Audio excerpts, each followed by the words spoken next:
Right through the World Series here on ESPN Radio.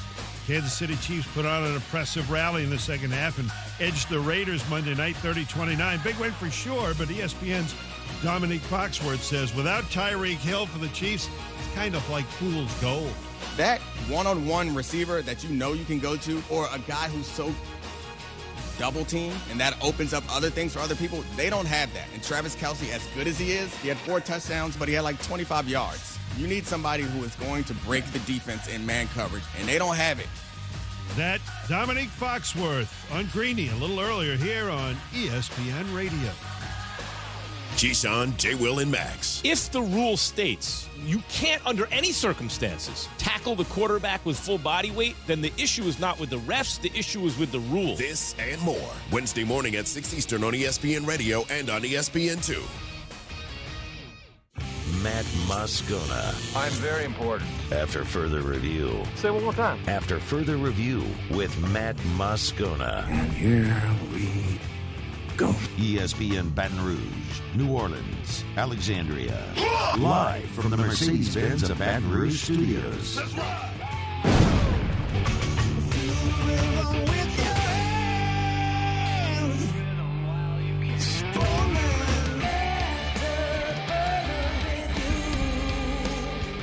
And off we go. Welcome aboard. Glad you're with us, AFR. Presented by Insurance Network of Louisiana. I'm Matt. Love you, Matt. Paul O'Neill. They're chanting Paul O'Neill's name.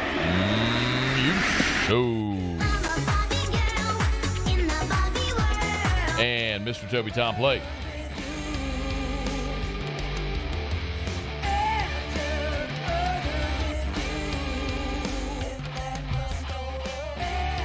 All right, we're here. Glad you are as well. Get out there, make it a good one. One of the biggest questions a lot of you had coming out of LSU's loss to Tennessee was why in the world didn't Harold Perkins play more? You heard Brian Kelly's explanation on Monday, and that still didn't sit well with a lot of people. So we're going to bring Darry Beckwith on in 15 minutes. Former All-SEC linebacker. He's a 4-year starter at LSU, played in the NFL, knee injuries derailed his career, but he's an awesome dude. There's nobody that I personally know that knows more about playing linebacker than him.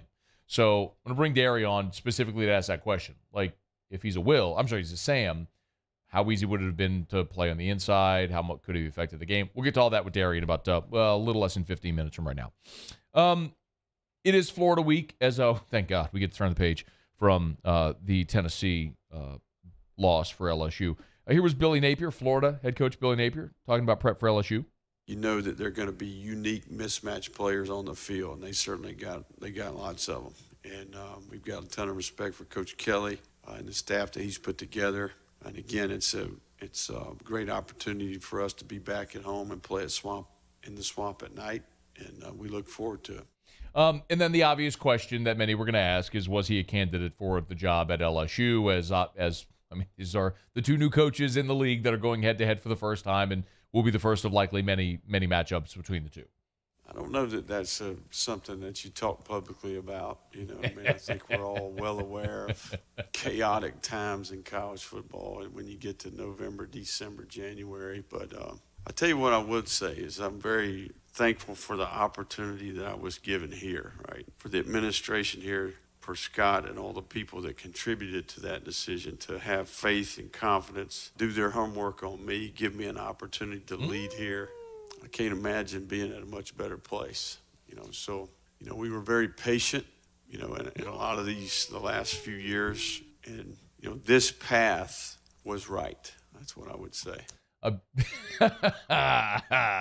Without saying much, he said an awful lot. Billy Napier wanted the LSU job. LSU didn't want Billy Napier. Clearly, Scott Woodward had a bigger fish in mind. I think the world of Billy Napier. I think he's going to do amazing things at Florida. I'm on the record saying that. I hope LSU curb stomps him this weekend. All right, it's after further review. We'll talk much more about that game as the week goes along. We did, and probably should have gotten to this on Monday, but it was a jam-packed day, and we kind of ran out of time. But the league did announce on Monday the kickoff time for LSU Ole Miss, and it is going to be a 2:30 game on CBS. So I know a lot of people don't like day games. It's the reality of this. I did want to explain because I did have the question from some of you, like, why would CBS want the LSU Ole Miss game. And the other notable, well, a couple of reasons. First and foremost, the schedule for the league next Saturday stinks.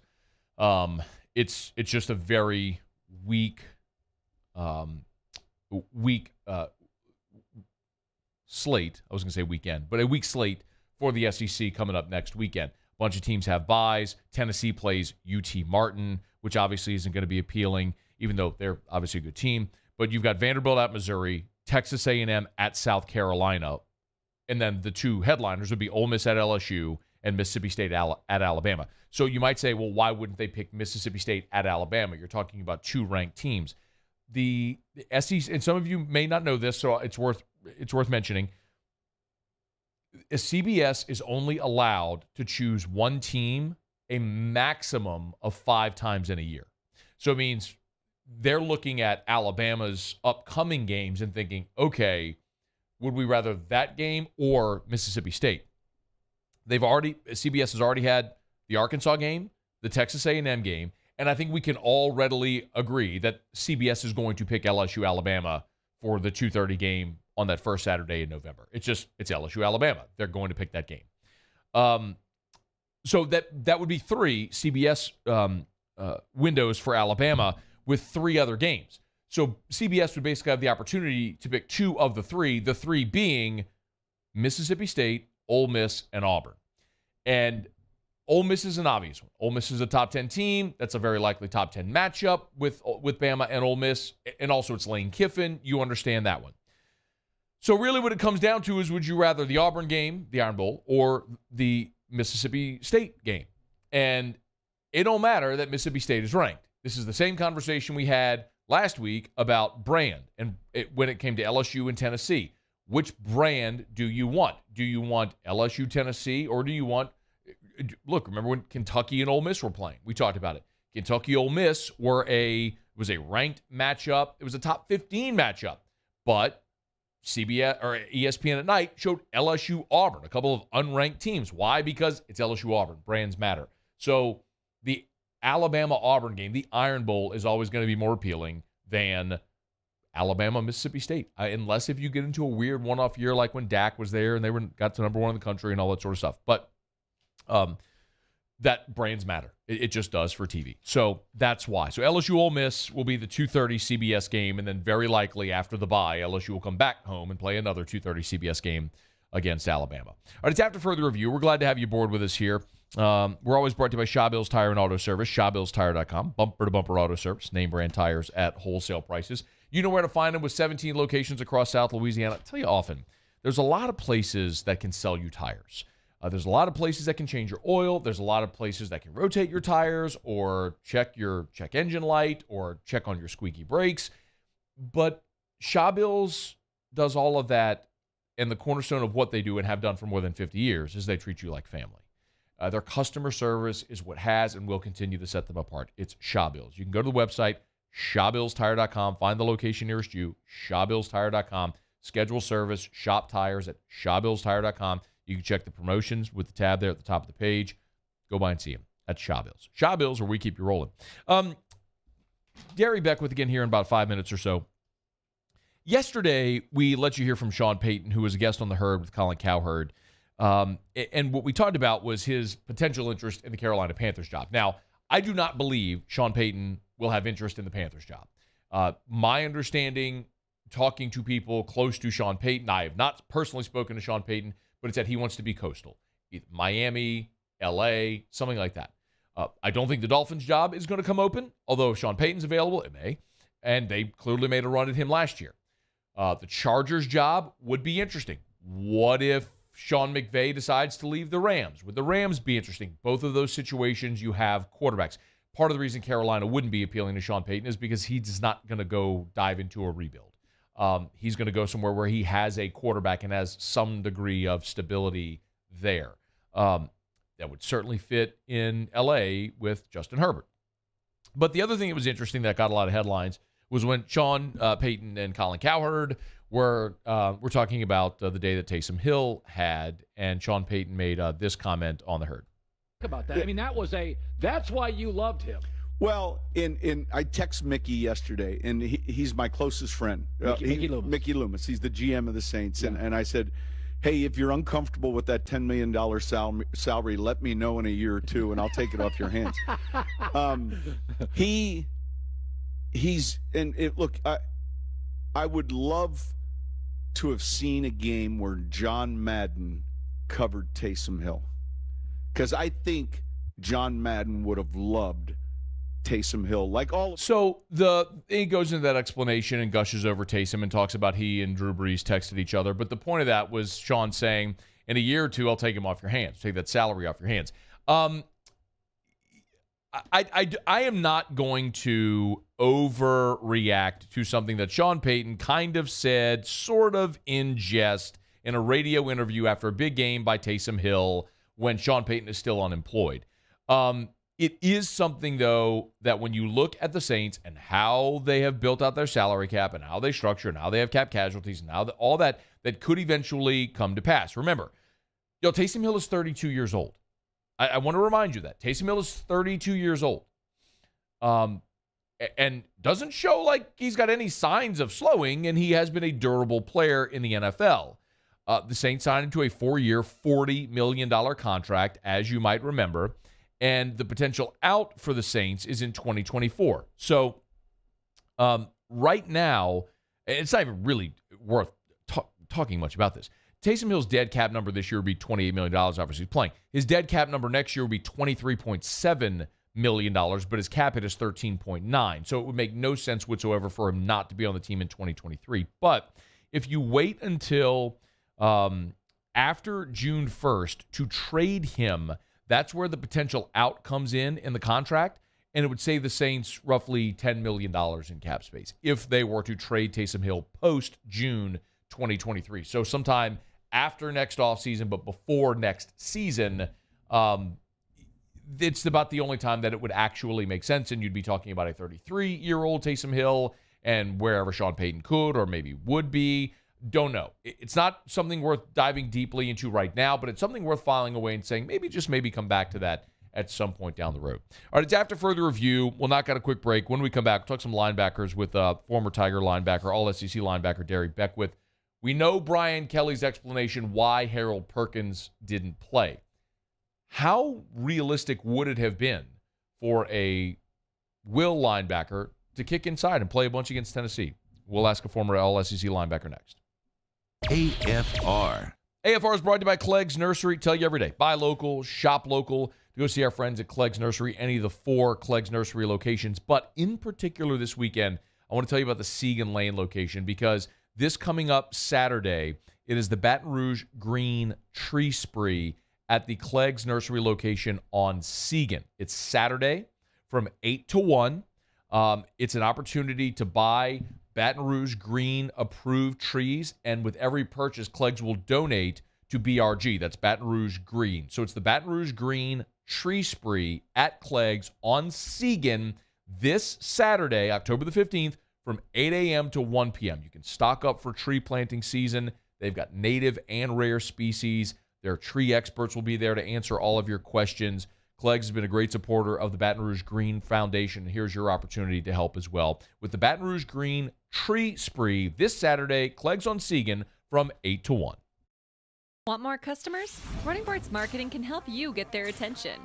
Imagine your brand's message on a giant LED billboard truck that can't be skipped and is nearly impossible to ignore. Running Boards Marketing is the leader in effective and affordable advertising on digital mobile billboards, which are 2 times more effective than traditional billboards. With a 97% recall rate, you'll leave a lasting impression with your customers. Visit us online at runningboardsmarketing.com so we can drive your message to where the people are. Oh, hey, what's up? It's Big D and Bubba, 100.7 The Tiger Morning Show. We'd love for you to join us every weekday, 4 a.m. till 9 a.m. Yeah, everything you want in a show. Country music. We got laughs. We got celebrity in-studio guests. We just need you. Join us every weekday morning, 4 a.m. to 9 a.m., right where it all started. That's right. Louisiana's country station, 100.7 The Tiger.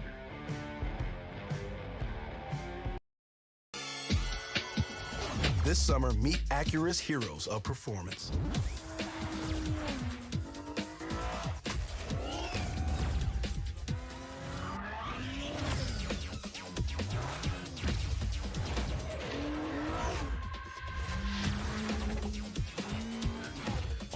available at the Acura Summer of Performance. This summer, visit your local Acura dealer for attractive offers on the MDX. ITI's got all these programs. Once I started and learned everything about the school, it was worth it. The challenges that ITI presented me with, it allowed me to build myself up. All because of ITI, I actually was able to get a job within 3 months before graduation in my field. Get the hands-on training you need for the job you've always wanted. With so many companies hiring right now, it's the perfect time to come to ITI Technical College. Enroll today for a better life. Gulf Coast Bank and Trust is giving our customers the power to bank anywhere, anytime during this challenging event. And we're right there with you. Our mobile banking app is a smart way to manage your money and time. Gulf Coast Bank and Trust, the bank that cares about you. At All-Star Toyota, you get it all. If you're in the market for an all-new Toyota vehicle, come see our friendly and knowledgeable sales team at All-Star Toyota. Located in Baton Rouge at the corner of Airline and Goodwood, we've been serving our community since 2005 by offering a large selection of new Toyota cars, trucks, and SUVs. Get behind the wheel of your dream car and take a test drive at All-Star Toyota today.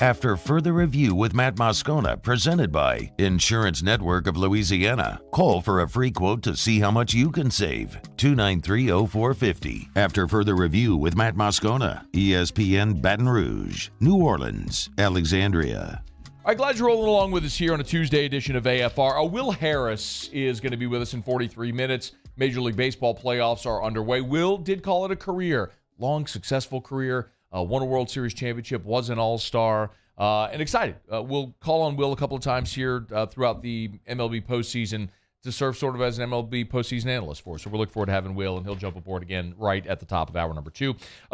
One of the biggest questions that T-Bob and I fielded postgame on Whiskey and Wine, that we fielded yesterday on AFR, and really that every LSU fan has had is, where was Harold Perkins on Saturday? Brian Kelly gave the answer on Monday.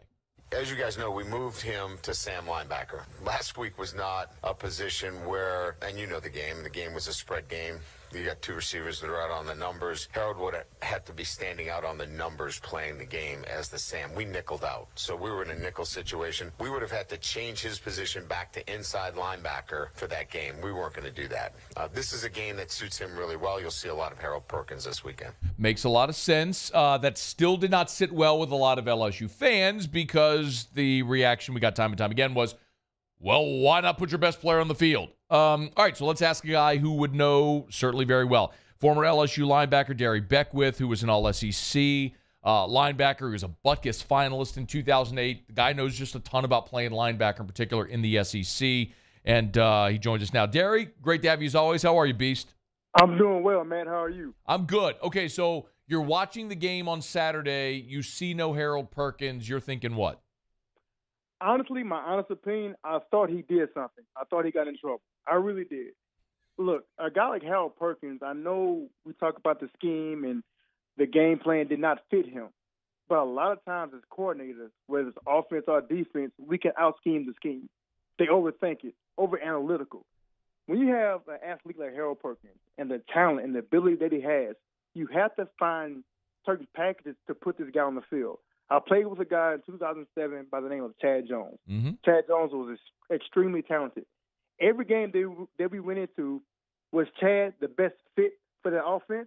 Absolutely not. But one thing we did, we made sure that we had Chad on the field. Chad had his own blitz called the Chad Blitz. So I love it. Something with like Harold Perkins, I understand the game plan. I understand the scheme and what you're trying to do. But someone who is that impactful, especially as a freshman, you have to find ways to get him on the field. They put DeMario Tolan in the game a lot as well. So you could have had him rush off the edge. You could have put him at the middle linebacker position, have him blitz up the middle. It's all sorts of ways that you could use Harold Perkins that game. for him to make an impact. Or Darry, so you heard Brian Kelly say, by the way, there's like a giant chorus of amens coming from LSU fans with that answer. When you heard Brian Kelly's answer and said, all right, he moved to the will. Would he say the Sam or the will? To the Sam. Okay, so they moved him to the Sam linebacker. How difficult would it be if you're playing on the strong side to, in a week's time, because of that given defense, move back inside? It's not that difficult.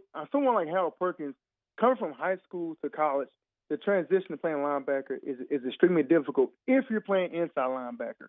And when I say that, when Harold Perkins was in high school, he was bigger and faster than everyone else. So as far as him, they could have said, look, just go get the quarterback. Just come off the edge and rush the quarterback. But now when you get to college, you're playing inside linebacker, you're asked to play off the ball. You're asked to read and diagnose, especially with these RPO offenses. And so it is difficult. Trust me, it is difficult for it to say, hey, play Sam strong side linebacker or play inside linebacker. It is a little bit different because now you're playing off the ball, you have to read and react.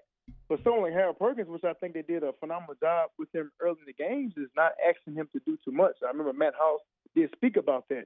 We're not going to ask him to do too much. We're going to say, Harold, this is your assignment on this play. You do this job. So, look, they have the players, and it's up to the coaches to have a scheme that best fits these athletes' skill set, and that's the bottom line.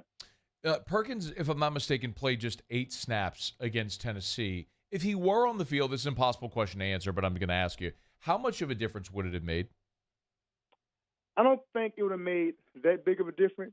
Obviously, I don't think one player makes a big difference. This whole game, I think, got out of hand at the beginning of the game when we received the ball, in my opinion, instead of deferring, and then we fumbled the ball on the opening kickoff.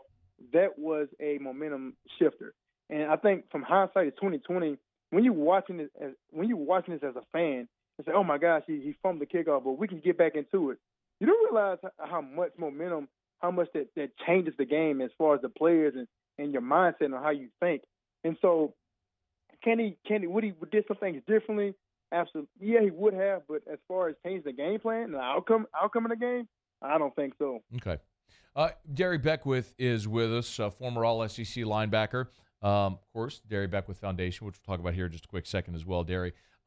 You mentioned Matt House. I'm curious what your impressions have been of Matt House, who's a linebacker guy by trade. What your impressions have been of him so far through half of his first season? So I tell you what, Matt. I don't know if you remember this. Was it 2 years ago? Oh, I remember. I came to your office and I beat on the table for Bo Pelini. No, I remember. I hope that clip is taken down. I really do. I hope you go and take that clip down because that was the worst take of my life. But no, honestly, I have been impressed with Matt House. Beginning with the Florida State game, I think in the second half they made some adjustments. And one thing I liked about them, every game they made adjustments and made sure that they got better every single game. Obviously, the switch from moving Jay Ward to the nickel position and Greg Brooks to the safety, I think was a big impact on their defense. So they have gotten better every game. I think that sometimes as coaches, and look, I'm not a coach, but I've been around a lot of coaches. I've seen where they can overthink things and they can be over-analytical on a lot of situations. And I think this against Tennessee, it has got to the point where I think he overthought it and was over-analytical. And Tennessee caused a lot of problems offensively. They do things really unique. I mean, their wide receiver split outside of the numbers, which creates a lot of space and leaves the middle of the field wide open. So, yes, I think there were things that he could have done differently. But look, I think even if the defense did play incredible that game, Matt, our offense just can't score any touchdowns. And so if you can't score touchdowns, you're not going to hold an offense like that out the end zone for very long. Hey, man, I picked Notre Dame to beat Alabama in the Natty in 2012, so we all swing and miss from time to time. You know what I mean? Hey, I got to ask a couple more. I want to ask you about Mike Jones and why it hasn't worked. For Mike Jones, I want people to know this about Mike Jones. Mike Jones is an incredible person, has incredible character, and he is an incredible leader. But as far as the talent-wise to play the inside linebacker position, he doesn't have it. Not saying he cannot play on this level, but someone like Mike Jones, If you can remember against the Florida State game, I remember they blitzed him up the middle. And he chased the quarterback down and got like a either a sack or I think the quarterback got like a 1-yard gain. And from that point on, I'm like, wait a minute. Mike Jones, it's hard for him to play off the ball. It's hard for him to read and diagnose. How about we line Mike Jones at the Sam linebacker position or line him up at the Jack linebacker position and give B.J. Ojolari a rest sometimes and let him rush off the edge? Because he can do that. He can bring high energy off the edge and rush the passer. But from a standard traditional linebacker to say, look, let's line up off the ball, let's read tackle, guard, and running back, and let's have great peripheral vision to see where we need to go. He doesn't have that. Again, not saying he can't play on this level, but I think a guy like this can benefit from just a slight position change, playing that Sam linebacker position or playing that Jack linebacker position where he can rush off the edge. Kind of like what Clayton Matthews did at USC. You know what's so interesting, though, Darry? Like, Mike Jones he was that guy at Clemson, the outside guy. They called it the overhang linebacker. It's the position Isaiah Simmons played. And he left there because he wanted an opportunity to play Mike. And so he came here, and the last defensive coordinator didn't settle him in there. And now this defensive coordinator hasn't settled him in there at Mike either. This is 3 coaching staffs now who've told that guy, you're not a Mike linebacker. At what point as a player do you – and again, I'm with you. I think the world of Mike Jones. It's not a knock on him at all. And he's a very talented guy. At what point, though, do you look and say, okay, maybe this isn't my position? I think a lot of times as athletes, we're extremely prideful. And when we set our mind out to do something, we're going to continue to do it until we accomplish it, no matter what happens.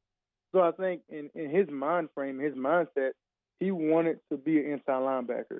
And coming to a place like LSU, historically, they have had great inside linebackers. Brady James, Trell Falk, you got Kelvin Shepard, and recently Devin White.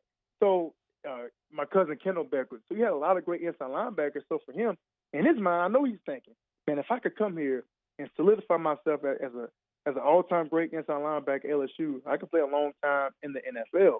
I get where he's coming from. But at some point, he has to realize, okay, what's my best fit and my best opportunity to help this football team win the game?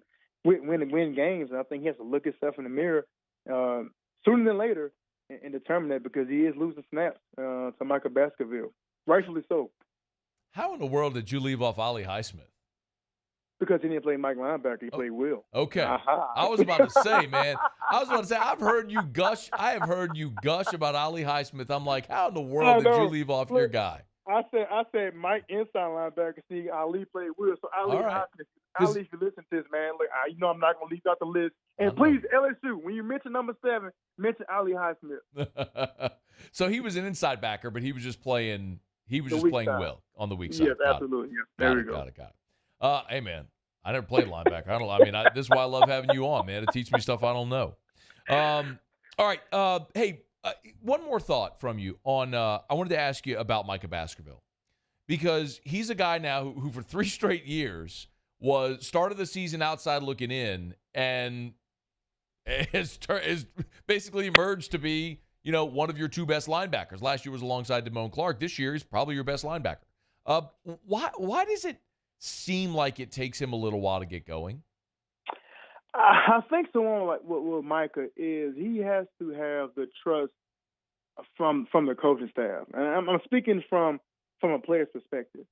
From a player, if you feel like you don't have the trust from the coaching staff, it's hard for you to go out there and really be fully confident in yourself.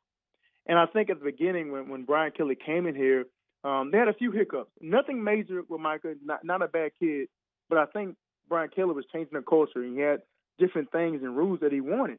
And a lot of times, certain players from the old regime, that was still being carried over to Brian Kelly's regime. And so if you feel like as a player that they really don't trust me fully, then I can't be fully confident on the field. But now, as you can see, he's getting more playing time. He's getting more time on the field. He's feeling more confident. He's feeling like Brian Kelly and Matt House trust me with his defense. And you can see that. Look, he had 15 tackles against Tennessee. The guy played extremely hard. And I always was a fan of Micah Baskerville. I was always a fan of a guy like Damone Clark. I was beating on the table for Damone Clark that he's going to be a great inside linebacker. And a guy like Micah, what's going to happen, Matt, every single week, he's going to continue to get better. This is not the last that you've seen of Micah Baskerville. He has a nose for the football. He can read and diagnose, and he's a sure tackler. I have yet to see Micah Baskerville miss a tackle. Yeah. And so this is a guy who's going to play a long time in the NFL, has a bright future. Dude, he has been so consistent every year at LSU. It's been incredible to watch his growth. Darry Beckwith, former Tiger linebacker, All-SEC, was a Butkus finalist back in 2008. Hey, before you go, I want to remind people about the Darry Beckwith Foundation, man. Follow all your social channels, and you're doing great work with that. DarryBeckwithFoundation.org. Give the people a little bit of a tidbit of what you got going on. Yeah, so at Darry Beckwith Foundation, we help high school student athletes. We give them identity outside of sports. We do different enrichment programs as far as financial literacy, career development. They've been with a real estate developer. This month, they're going to learn about how to properly buy a home and credit checks and credit repair to get themselves ready to buy a home when it does come that time. We also feed a local sports team every month as part of our appreciation initiative.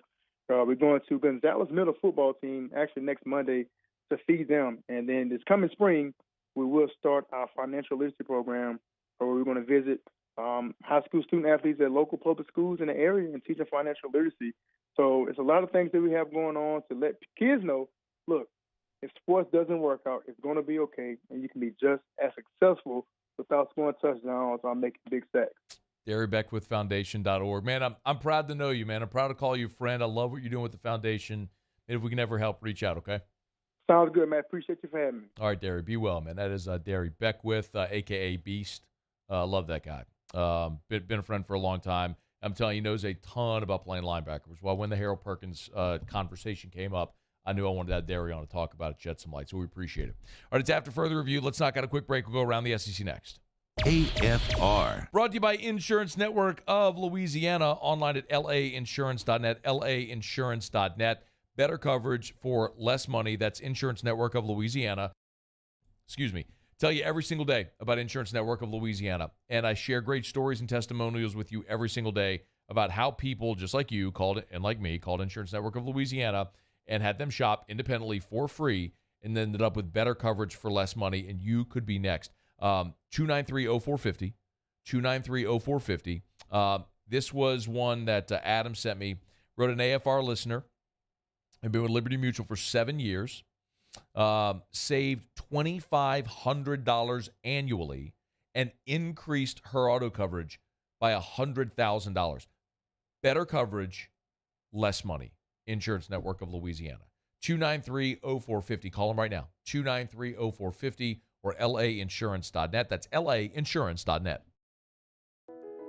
I've been doing business with Luba for 25 years. They're dependable, trustworthy. It's just the attention to detail with our clients. Our folks have years and years of experience. They're highly trained professionals, but many companies have that asset.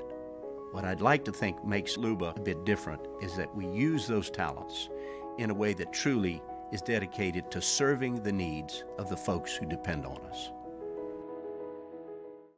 Bayou Ford has the new inventory to get you in a new Ford truck or SUV today, or customize your next vehicle just the way you want. All new Bayou Ford vehicles come with a 1 million mile powertrain warranty. The crew at Bayou Ford is going to do right by you.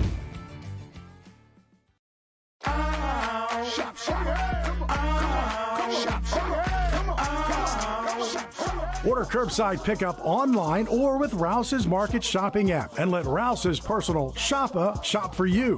Curbside pickup is free and you pay the same price for groceries as in-store. Use code SAINTS20 and save $20 on orders of $100 or more. That's curbside convenience. Shopper style. Oh, yeah! ServiceMaster Elite create clean, disinfected work environments. As a local business, we take pride in serving the New Orleans and Baton Rouge areas. Our cleaning protocols follow CDC and OSHA standards for healthcare settings, offices, senior living, restaurants, and industrial plants. Contact ServiceMaster Elite to get your operation ready for reopening with germ disinfection cleaning. Service Master Elite, the trusted choice in professional cleaning since 1996. I'm Jay Ducote. I grew up learning how to cook at LSU tailgate parties and right in my own backyard. And I created JD's Louisiana products to bring that Louisiana flavor to you at home for your backyard cookout. JD's Louisiana barbecue sauce, Louisiana molasses mustard, spicy and sweet barbecue rub, and more are available at your local supermarkets or by logging on to jducote.com/shop. Put in promo code CST for 25% off at checkout. It's no secret. The best oysters in Baton Rouge are at Jolie Pearl Oyster Bar. Enjoy mouth-watering South Louisiana flavor and oysters from all over the country. And don't forget our nightly drink specials.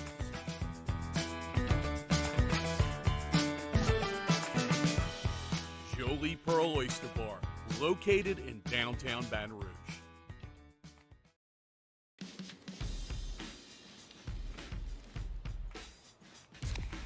Light beer shouldn't taste like water. Miller Lite has more taste.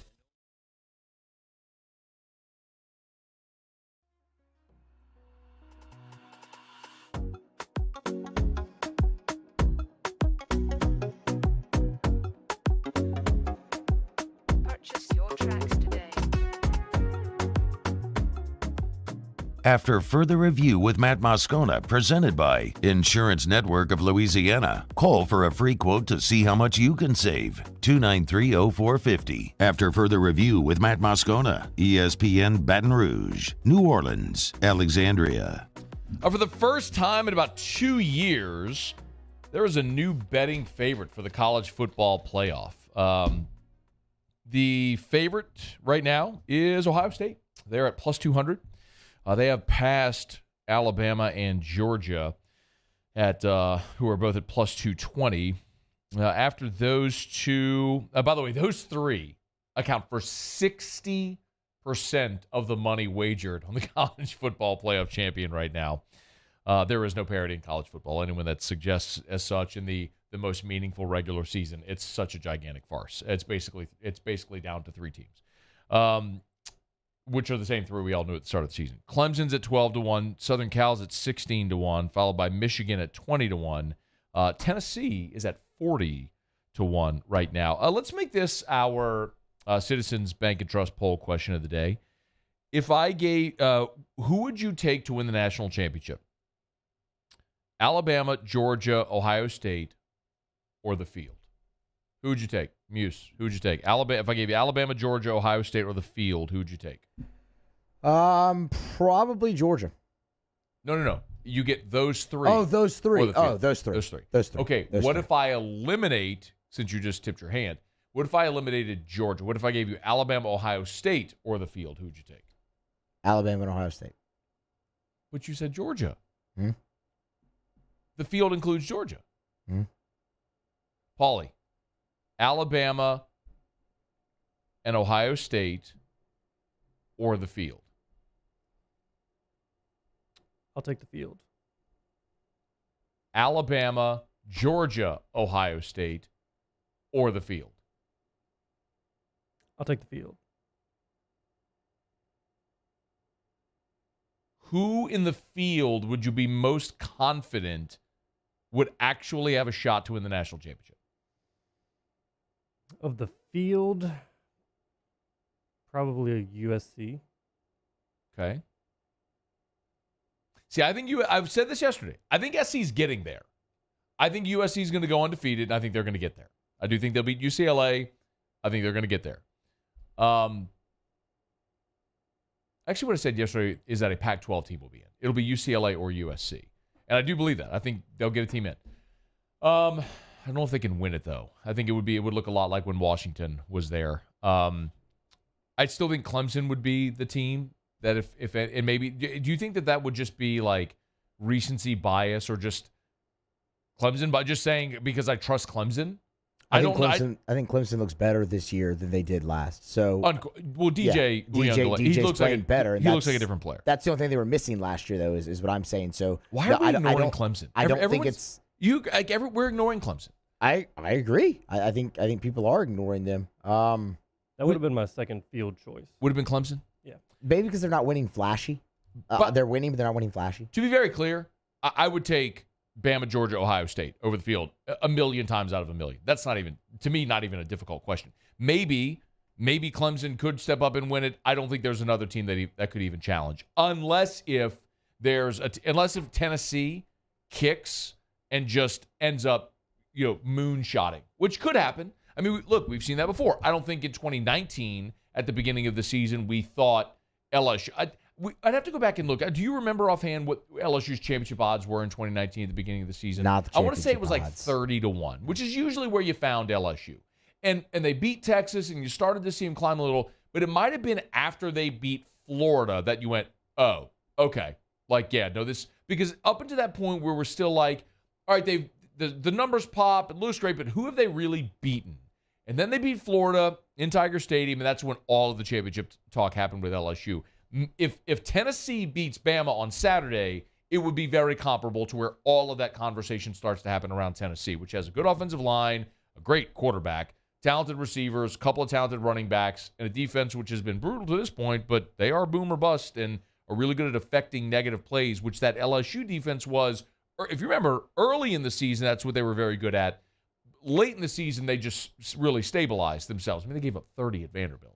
Well, yes. Vanderbilt had a defense. 38. Vandy had a defensive score in the game. They had a blocked punt in that game, too, I think, didn't Vanderbilt. They had a couple. They definitely had a defensive score in the ball game. LSU fumbled at the 1. Yeah. I think LSU gave up 24 from defense in that game. Either way. Yeah. But late in the season, ain't nobody wanted to play that LSU defense. They were awesome. I mean, all the talent. And I don't know if Tennessee is that. I don't think they're even close to that. But that would be the one. Interesting convo. Let's make that the Citizens Bank poll question if we could. All right, it's after further review. We're glad to have you aboard with us here. Brought to you by Relief Windows, reliefwindows.com. Had a great conversation last night after the show with Brandon Holly. Just great dude, great friend, just an awesome guy. It's like when I endorse Relief Windows, I'm endorsing the company. I'm also endorsing Brandon and Adrian Holly, who are amazing people, and they're just going to do right by you. It's when you talk to Brandon, you understand the sincerity of when he says, this is a business that he's built. He and his wife have built themselves from nothing to what it has become now, which is incredible.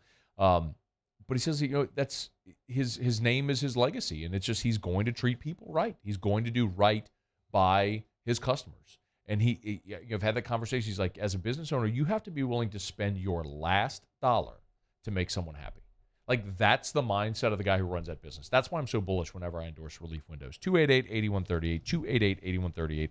Or reliefwindows.com. Windows door siding, Relief Windows, and reliefwindows.com. All right, we do it every day about this time. Let's go around the SEC. Around the SEC, presented by Gulf Coast Office Products, excellence in imaging solutions. The Arkansas Razorbacks. Arkansas quarterback KJ Jefferson, who missed Saturday's game against Mississippi State because of a head injury, he is expected to be available this week against BYU. Sam Pittman confirmed that on Monday. Pittman said it'll be a normal week of practice for Jefferson. Offense obviously struggled without KJ Jefferson. The 40-17 loss to Mississippi State. Cade Fortin got the start, but he was pulled after 6 pass attempts. He was replaced by Malik Hornsby, who threw for 234. Did have a touchdown and 2 picks. Kansas has lost 3 straight. The Kentucky Wildcats. Arkansas. Without Will Levis, Kentucky managed less than 300 yards total offense. They were just 3 of 12 on third down, but looks like Will Levis is going to be back. He told the SEC Network point blank, quote, "I'll be good for next week." Mark Stoops, however, not so sure. He said, quote, "I really don't know. I'm not sure." He did confirm it's a foot injury for Will Levis. We shall see. The Alabama Crimson Tide. Alabama has announced a home-and-home with Minnesota. For 2032 and 2033. Minnesota is the 3rd Big Ten team that Alabama's added to the slate in the next decade. That joins Wisconsin and Ohio State. It'll be the first regular season matchup between the Gophers and the Tide. Minnesota won the only other meeting in the 2004 Music City Bowl, 20-16. The Georgia Bulldogs. And 4-star running back Roderick Robinson has flipped from UCLA to Georgia. He was in Athens for the game this past weekend. Robinson released his decision on Monday afternoon via Twitter. 6'1", 230-pounder. Robinson is the 21st member of Georgia's 2023 class. He's a senior running back who will enroll early in January of 2023. All right, there you have it. That is Around the SEC. Presented by Gulf Coast Office Products, the official office equipment provider of LSU Athletics, celebrating 20 years as an LSU Athletics official partner. Shout out to our guy Trey Beal and our friends at Gulf Coast Office Products. Baton Rouge, New Orleans, North Shore, and Lafayette. You're never far. They can always get to you same-day service or at the worst case, absolute latest, the next day by 10 a.m. If you need office equipment, you want a better relationship with your office equipment provider, you need Gulf Coast Office Products. GCOPnet.com for Gulf Coast Office Products. All right, y'all, it is after further review. Great indicator in the NFL that we saw this weekend of the value of stability at quarterback and what happens when it is not there. There is an LSU tie to this, which we'll get to coming up here in just a sec. Will Harris in 15 minutes. Looks like the sorry, Paulie. Looks like the Phillies are about to polish off your Bravos. You all right? Oh, look, he doesn't care. He doesn't care. 7-3, bottom 9. Yeah. I'm good. It's only game 1. You cut off his mic. I said it's only game 1. Losing the opener at home, Paulie. That's got to sting. A little bit. Okay, it is after further review. Paul, how do you feel about that? How do you feel about that, or what do you think about that? That's what it is. No, yeah. What do you think about that, Paulie? What do you think about that? We'll be all right. Okay, it's after further review. We'll wrap up hour number 1 next. AFR. Brought to you by the Baton Rouge General Hospital, brgeneral.org, brgeneral.org. Remember, October is Breast Cancer Awareness Month. I've shared this with you before, but both my mom and my aunt, both breast cancer survivors, and early detection saved their lives, quite honestly. And so many of you, I think, know this story all too well. Nearly 300,000 women in our country every year are diagnosed with breast cancer, and survival rates have increased tremendously, and that's because so many women have taken to this and get their annual mammograms and make sure that they, as the Baton Rouge General says, protect your pumpkins. brgeneral.org. They encourage women 40 and older, those at risk for breast cancer, to protect your pumpkins. So early detection will certainly lead to a greater range of treatment options, including less extensive surgery, fewer serious side effects. So make sure you schedule that mammogram. brgeneral.org, brgeneral.org for the Baton Rouge General Hospital.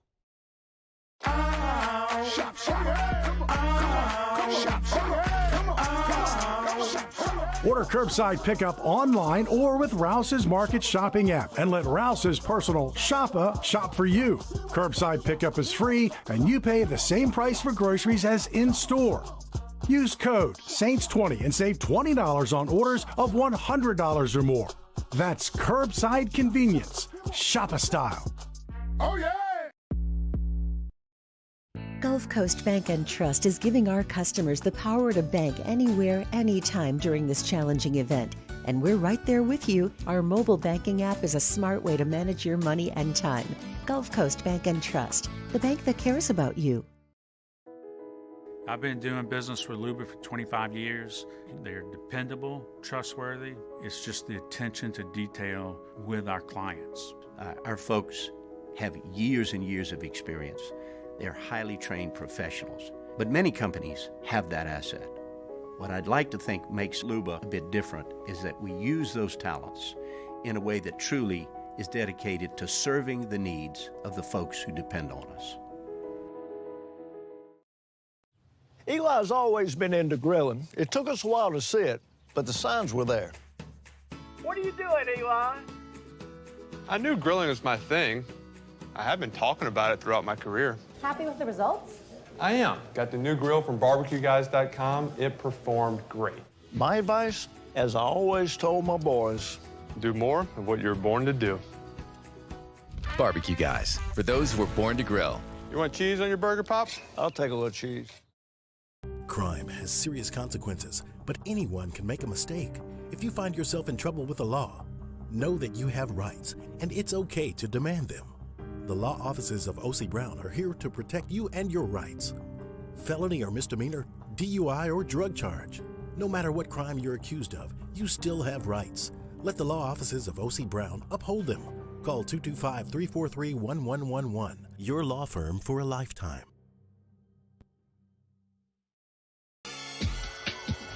This summer, meet Acura's heroes of performance.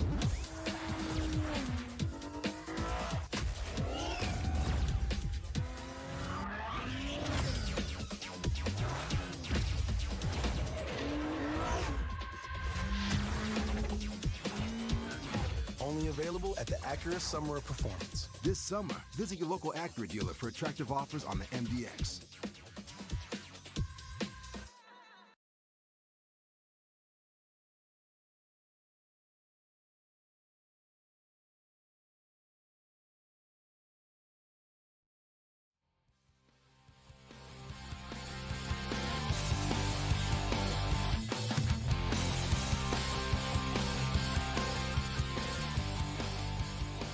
After further review with Matt Moscona, presented by Insurance Network of Louisiana, call for a free quote to see how much you can save. 293-0450. After further review with Matt Moscona, ESPN Baton Rouge, New Orleans, Alexandria.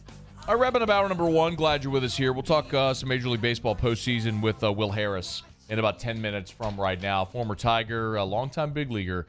Called it a career. He's back home in Baton Rouge, and we do appreciate Will. He'll be with us in about 10 minutes to talk about the Major League Baseball divisional round series, which are underway. I get it that not many people here actually are going to care deeply about the Pittsburgh Steelers and the struggles that they're having right now. There are some of you who are Steeler fans. If you were born in Louisiana and you're a Steeler fan, I really have no love lost for you. I'm going to try not to be super rude, but bleep you. Unless well, come on, Muse. Give me a break here, man. Unless. I'm not going to try to be super rude about it. Bleep you. Bleep you. Look, I was towing the line, you know. And then you jumped over it. People know why they come here, Muse. People come to this show because they know that it's not because I'm good looking, okay? It's not because I'm super charismatic. It's because you don't have to celebrate it, all right? It's because they know I'm going to be honest, I'm moderately articulate, and I'm kind of full of piss and vinegar, okay? And every now and again, I'm liable with this, like, Italian blood in me to blow a gasket, okay? So that's where I am. I tried to be a little temperate, and I blew it. Anyway, unless if you have some tie, like your dad is from Pittsburgh, and so that's why you're a Steeler fan.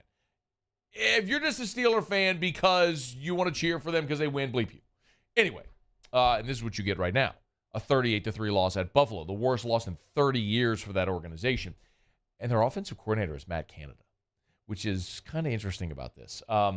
Mike Tomlin was asked about making a change at offensive coordinator. He said, quote, I'm confident. He was asked about his confidence in Matt Canada. He said, I'm confident, but my confidence means very little. It's what's on tape. We understand that. We understand the nature of your questioning. That's just where I'm at with it right now. I'm not changing for the sake of changing. I'm changing if I feel it produces a better desired outcome in any area. Matt Canada's getting fired after this year, maybe before the end of the season. Their offense has been brutal. After a 23-20 win in the opener against Cincinnati, they've scored 14, 17, 20, and 3. Pittsburgh right now is just atrocious. Offensively, they're 30th. Last time I checked, there are still 32. So there's still 32 teams in the NFL. Did I get that right? 32? Yeah, correct. 32. 30, got 32. it. So they're 30th in scoring offense, which means there are only 2 teams worse than the Pittsburgh Steelers in scoring offense. When you've got one guy who's really good and is a Hall of Famer, and he holds down that spot for 15 years, it doesn't matter about your stability at head coach or anywhere else on the roster. You're just not going to be very good if you're not good at quarterback. Green Bay has been super lucky that they went back-to-back Hall of Famers with Brett Favre and Aaron Rodgers. San Francisco did that with Steve Young, with Joe Montana, and then Steve Young. And then, yes, they had a wasteland of Jeff Garcia. And, oh, by the way, you had Alex Smith for a minute and a half. New England is learning about that right now, post Tom Brady. They are just no longer the New England Patriots. And unfortunately, the New Orleans Saints are learning that as well without Drew Brees and how hard it is to find a guy, which is why it's worth repeating now the same thing we said for many years, which is when a lot of you were trying to run off Drew Brees, no. It took the Saints 40 years to find a quarterback. You ride that thing until the wheels fall off the wagon. And that's why the Saints are in the situation where they are right now. And I don't know that they're going to have a great option this year or even next year without a top-tier draft pick. The question is, can they maybe recruit some draft capital with a Sean Payton deal if Payton does jump back into to coaching next year or the year after that? That'll be worth watching. But Matt Canada is likely not going to have a job much longer in Pittsburgh. So Pittsburgh, learning what it's like. All right, I think I just said OA. So we'll knock out a quick break, and we'll do SportsCenter. Then Will Harris joins us. AFR. Brought to you by GMFS Mortgage, GMFSmortgage.com. By the way, that "oh right" thing does me tripping on my words, kind of like when Brian Kelly said family. GMFSmortgage.com. GMFS Mortgage, changing lives since 1999. Home buy, refi, construction loans. GMFSmortgage.com. Our state's largest local lender. Folks at GMFS are awesome. So if you have questions, maybe you're thinking right now, look, I'm renting, but I see interest rates going up. Is it really a good time to buy? Could be. If you look at what the Fed's doing, they're suggesting rates are going to continue climbing. So lock in now. And then when rates fall, refi. But don't take my word for it. Call a local loan officer at GMFS Mortgage. Get in touch with someone who does this every day of their lives. GMFS Mortgage is the #1 local lender in our state. They're number 11 in the country. Literally billions of dollars in loans closed. Hundreds of thousands of Louisiana residents helped. If you want to buy that home of your dreams, GMFS Mortgage can help. Look them up online. GMFSmortgage.com. There it is, the extra mile, on the border of expected and extraordinary, for those willing to go further, like vans customized for work or play, with safety and tech to keep you connected, supported by a 5-star sales, service, and finance team, and backed by the 1-star you know. So go the extra mile. It's never crowded, because so few have what it takes to go there. Mercedes-Benz Vans. I've been doing business with Luba for 25 years. They're dependable, trustworthy. It's just the attention to detail with our clients. Our folks have years and years of experience. They're highly trained professionals. But many companies have that asset. What I'd like to think makes Luba a bit different is that we use those talents in a way that truly is dedicated to serving the needs of the folks who depend on us. Oh, hey, what's up? It's Big D and Bubba, 100.7 The Tiger Morning Show. We'd love for you to join us every weekday, 4 a.m. till 9 a.m. Yeah, everything you want in a show. Country music. We got laughs. We got celebrity in-studio guests. We just need you. Join us every weekday morning, 4 a.m. to 9 a.m., right where it all started. That's right. Louisiana's country station, 100.7 The Tiger. Want more customers? Running Boards Marketing can help you get their attention. Imagine your brand's message on a giant LED billboard truck that can't be skipped and is nearly impossible to ignore. Running Boards Marketing is the leader in effective and affordable advertising on digital mobile billboards, which are 2 times more effective than traditional billboards. With a 97% recall rate, you'll leave a lasting impression with your customers.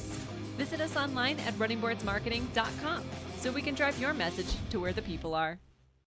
ITI's got all these programs. Once I started and learned everything about the school, it was worth it. The challenges that ITI presented me with, it allowed me to build myself up. All because of ITI, I actually was able to get a job within 3 months before graduation in my field. Get the hands-on training you need for the job you've always wanted. With so many companies hiring right now, it's the perfect time to come to ITI Technical College. Enroll today for a better life. At All-Star Toyota, you get it all. If you're in the market for an all-new Toyota vehicle, come see our friendly and knowledgeable sales team at All-Star Toyota. Located in Baton Rouge at the corner of Airline and Goodwood, we've been serving our community since 2005 by offering a large selection of new Toyota cars, trucks, and SUVs. Get behind the wheel of your dream car and take a test drive at All-Star Toyota today.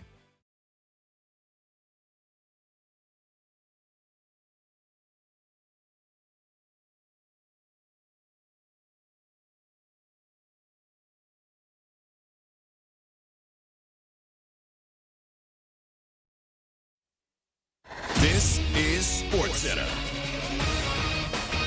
Hello there. I'm Mark Robbins. The first victory in the baseball divisional playoffs goes to the Philadelphia Phillies. A 7-6 hang-on victory in Atlanta over the Braves. Hanging on because Matt Olson of Atlanta drilled a 3-run homer in the bottom of the ninth to bring the score to 7-6. The Phillies got out of it and take the first game of the best-of-5 series. Right now, the Mariners roughing up Justin Verlander. How about a 6-2 lead by the Mariners on the Astros in the top of the fourth? Verlander giving up all 6 runs to this point, he's still in the game. And it's on ESPN Radio right now, as are all of the baseball postseason games right through the World Series here on ESPN Radio. After 2 highly controversial calls in Week 5, the NFL Competition Committee is going to review the roughing the passer penalty. One thought out there is that it should be that it might be eligible for replay. And John Perry, ESPN rules analyst, says no way. Very passionate on that stance. Keyshawn, J. Will, and Max. If the rule states you can't, under any circumstances, tackle the quarterback with full body weight, then the issue is not with the refs, the issue is with the rule. This and more. Wednesday morning at 6 Eastern on ESPN Radio and on ESPN2. Matt Moscona. I'm very important. After further review. Say it one more time. After further review with Matt Moscona. And here we go. ESPN Baton Rouge, New Orleans, Alexandria. Live from the Mercedes-Benz of Baton Rouge studios. That's right.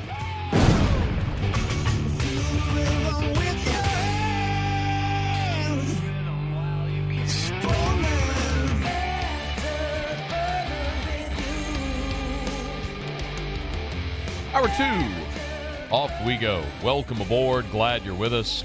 AFR, presented by Insurance Network of Louisiana. Matt. I am sweating. Paul O'Neill. They're chanting Paul O'Neill's name.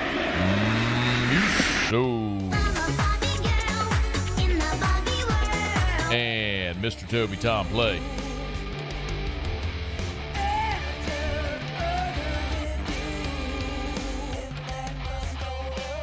All right, we're here. Glad you are as well. Get out there and make it a good one. Tons of football talk ahead, but we're going to switch gears, talk a little baseball as the divisional series are underway. Just going final in Atlanta. The Braves fall in game 1 of their divisional series. Sorry, Paulie. So the Phillies 1-0 there. 3 more games. Got the Yankees, Guardians, the Padres, Dodgers, and going on right now in the AL. The Mariners doing work on Justin Verlander. It's 6-2 Mariners at Minute Maid on top of the Astros. Guy who was part of that Astros World Series team back in 2017 is former Tiger Will Harris. Good enough to jump board with us here, talk some MLB postseason. How are you, man? I'm doing well, man. Appreciate you having me on. Oh, it's our pleasure. Hey, man, just a little order of business. You've officially called it a career? No, there's Okay. nothing official there. Okay. No, I mean, I haven't Okay. played a couple years with all these surgeries that I've had, but no, not official at all. I'm still working out a little bit. Going to see how my body feels in the coming weeks, and then see what we got. Okay. Well, then forgive me. I misspoke. I said last hour that I thought that you would call it a career. So let me retract that. We have it from Will. So I mean, what's the off-season process like then for you? Well, it's definitely an uphill battle. I don't think that you were wrong in saying that, there was a high likelihood of that. I'm coming off a couple of surgeries, and, at 38, it's been a grind for me the last couple of years to get my body to where I, not just be able to pitch. I think I'm able to go out there and pitch, but being good at pitching is a whole nother step. And so trying to get to the point where I feel like I can actually go out there and be effective and not, get my teeth kicked in is another thing. So I'll have to jump through some hoops here in the next couple of months, and there's some pretty big hoops, but we'll see. I'm not ready to file my retirement papers yet. Fire still burns. All right, man. Well, we'll be pulling for you for sure. What's it like sitting at home watching this postseason for you? It's been good, man. I think the star power in this postseason has been great.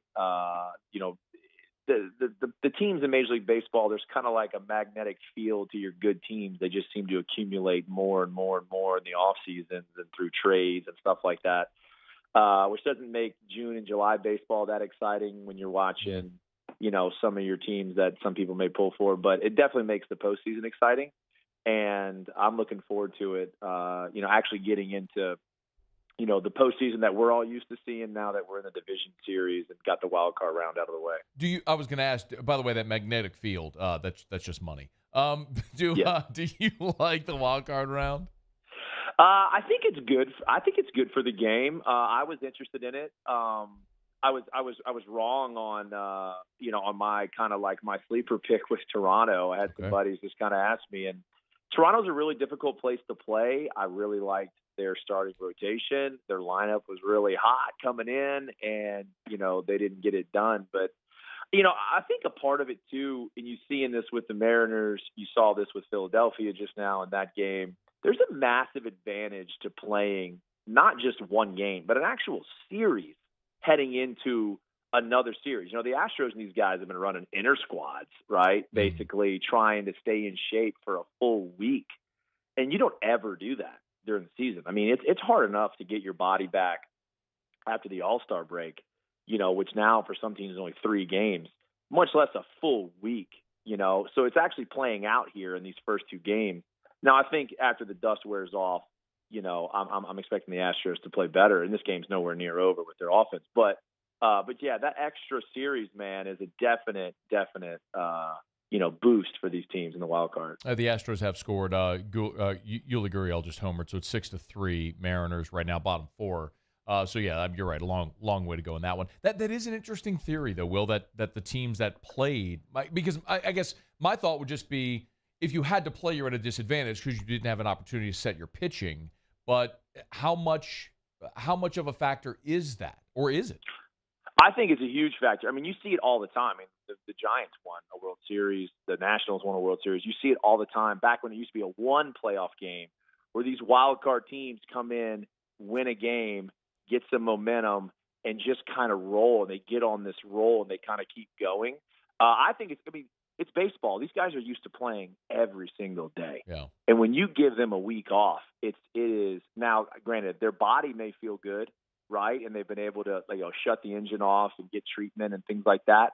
But the timing is going to be way different. It's just not something that they're really accustomed to. Interesting. Will Harris is with us, 10 years in the big, World Series champion, all-star, good enough to talk some postseason baseball with us. So the Phillies knock off the Braves in Game 1. Braves almost rallied. They did a 3-run homer that finished 7-6.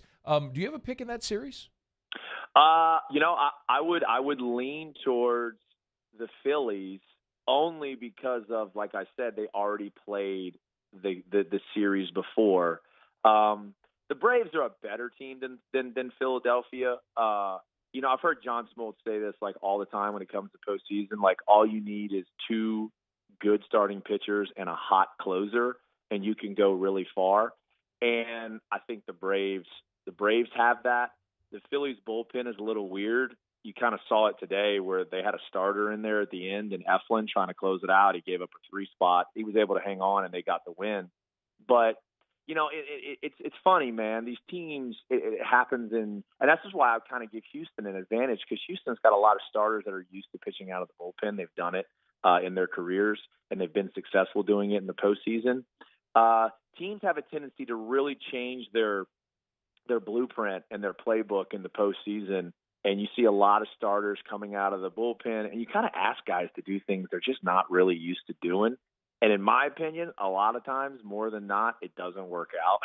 And you almost saw that today with the Phillies. But, man, taking Game 1 on the road is a huge boost for Philadelphia. How stay in the NL for a second. Look, the Mets winning 100 games and bowing out in the wild card round is that just blew up Twitter yesterday. Your reaction, man, as a guy who plays, internal, are guys in the league surprised by that, by the Mets bowing out? I was, because they definitely fit the Smoltz mold, right? When you're running Scherzer and DeGrom out there, and then with Diaz on the back end, right? And you're not even talking about their lineup with guys that can, they have lefties. They can stack a lineup left-handed. They can stack a lineup right-handed. I was surprised by it for sure. But, it's baseball. It's a 3-game series. Anybody can win. A 3-game series. I think if that series was 7, the cream, the Mets would, I would still have confidence in them to win that series. But yeah, the wild card is totally different. It's a different beast. And, Scherzer's start was probably the worst start he had all year. I don't know for sure, but I can't imagine he gave up 4 homers in the start during the season. And it was just a bad time for that one outlier of a start to kind of show up. Will Harris is with us. Can anybody in the NL challenge the Dodgers? I don't want to say not anybody. I mean, it's baseball, but the Dodgers, I mean, look, they've won 100 and something games. I don't know how many years in a row. I think the Padres are an interesting team. They have a really, really good lineup. They got a lot of confidence coming out of, what they did to Scherzer and DeGrom and that Mets team. So it's just kind of like, this is not going to be the same Padres team that they played, 3 weeks ago. They're rolling in there with a lot of confidence, and that's really big. It's really big. And so we'll see. The Dodgers are really good. Don't get me wrong. But I would not be surprised at all if that Padres team actually played up to the level of their talent. Because if you look at that lineup and that rotation, it is like, holy, how could this team ever lose a game? And then you look at their record and their wins are like in the 80s or something, maybe the low 90s. And it just doesn't make any sense other than it's a tough division. Are we headed for Yankees-Astros in the ALCS? I wouldn't be surprised. I mean, obviously, if you look, I'm assuming they're probably the 2 betting favorites. I don't know what that would be, but I'm sure they're probably the 2 heavily betting favorites. I mean, the Yankees fit that mold with having the rotation that they have with the top 2 guys. I mean, they probably kind of have 3. Cole obviously being the one, and Cortez and Talien's been throwing really well. Clay Holmes in the back end of the bullpen. If they get Chad Green back, who's been one of their really sturdy bullpen arms, he can do a lot of things. He can go multiple innings for you. He seems to pitch every single day. So it's kind of a manager's dream that to have that guy down there. And it's a really tough place to play, man. They're hungry. Like that Yankee Stadium is going to be absolutely bonkers. And it's going to be an uphill battle for Cleveland for sure. But Cleveland can pitch, man. They can really pitch. So we'll see. And their closer throws 103-mile-an-hour cutters. So you have to have a lead to get to him. Hey, would you have pitched to Judge?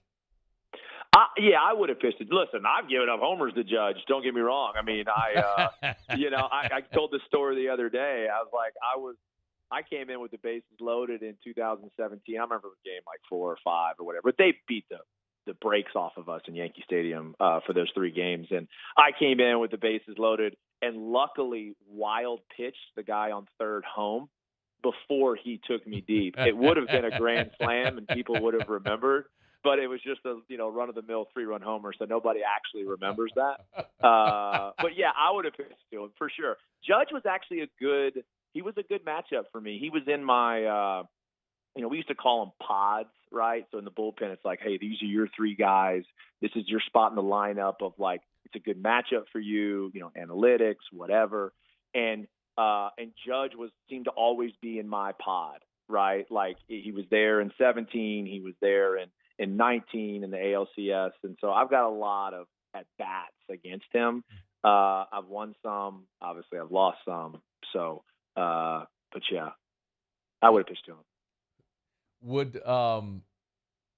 I've maintained, Will, that there are some guys that okay, so I brought up Mike Bassick a lot. So Mike Bassick gave up 756 to Barry Bonds when he broke Hank Aaron's record. The only reason I know the name Mike Bassick is because he gave up that homer. And there's some guys that would gladly take that spot in history. Do you think that's fair? Are there guys that would willingly serve him up one just to have that footnote in history?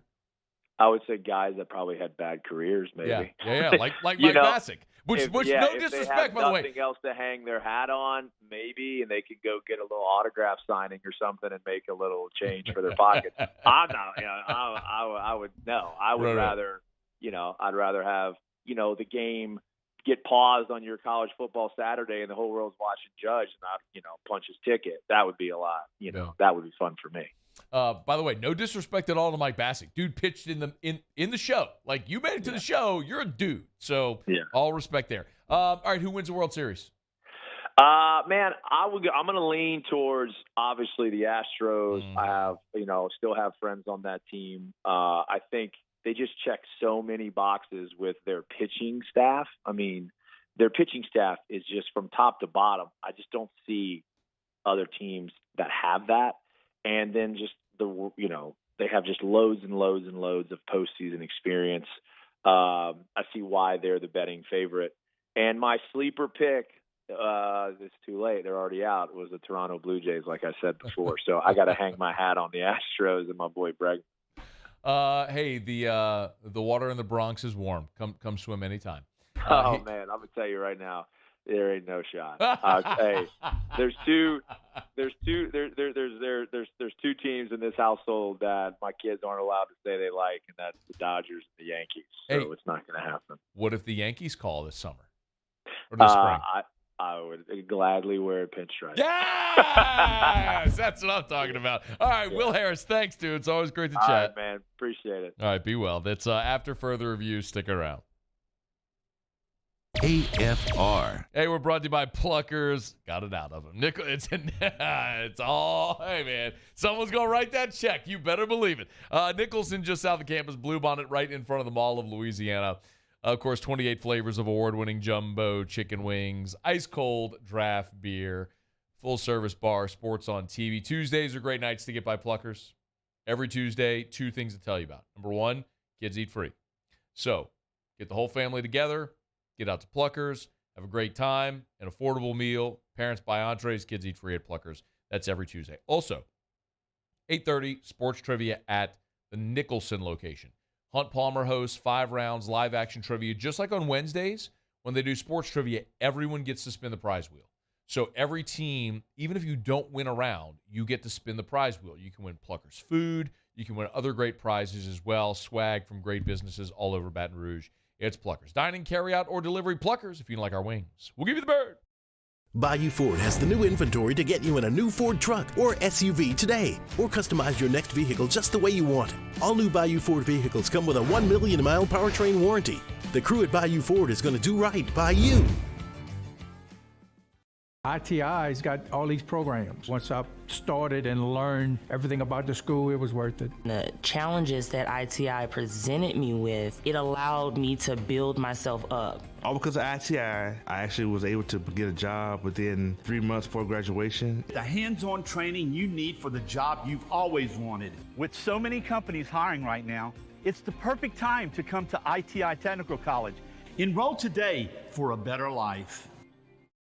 Gulf Coast Bank and Trust is giving our customers the power to bank anywhere, anytime during this challenging event. And we're right there with you. Our mobile banking app is a smart way to manage your money and time. Gulf Coast Bank and Trust, the bank that cares about you.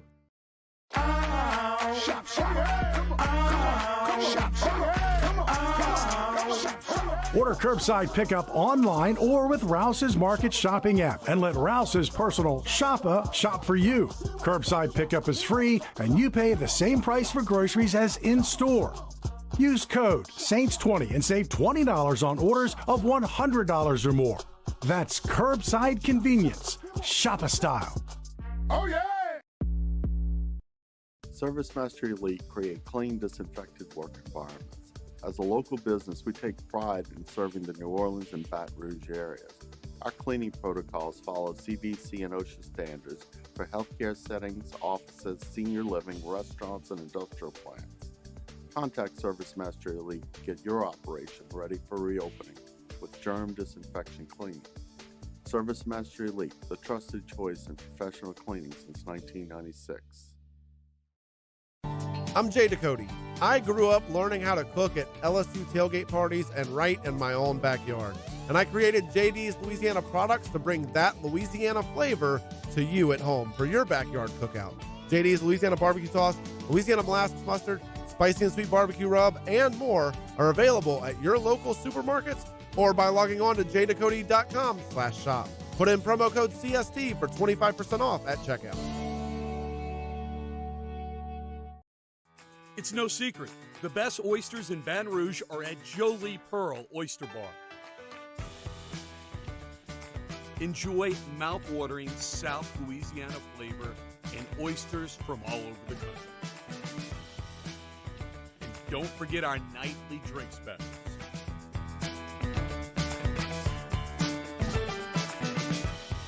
Jolie Pearl Oyster Bar.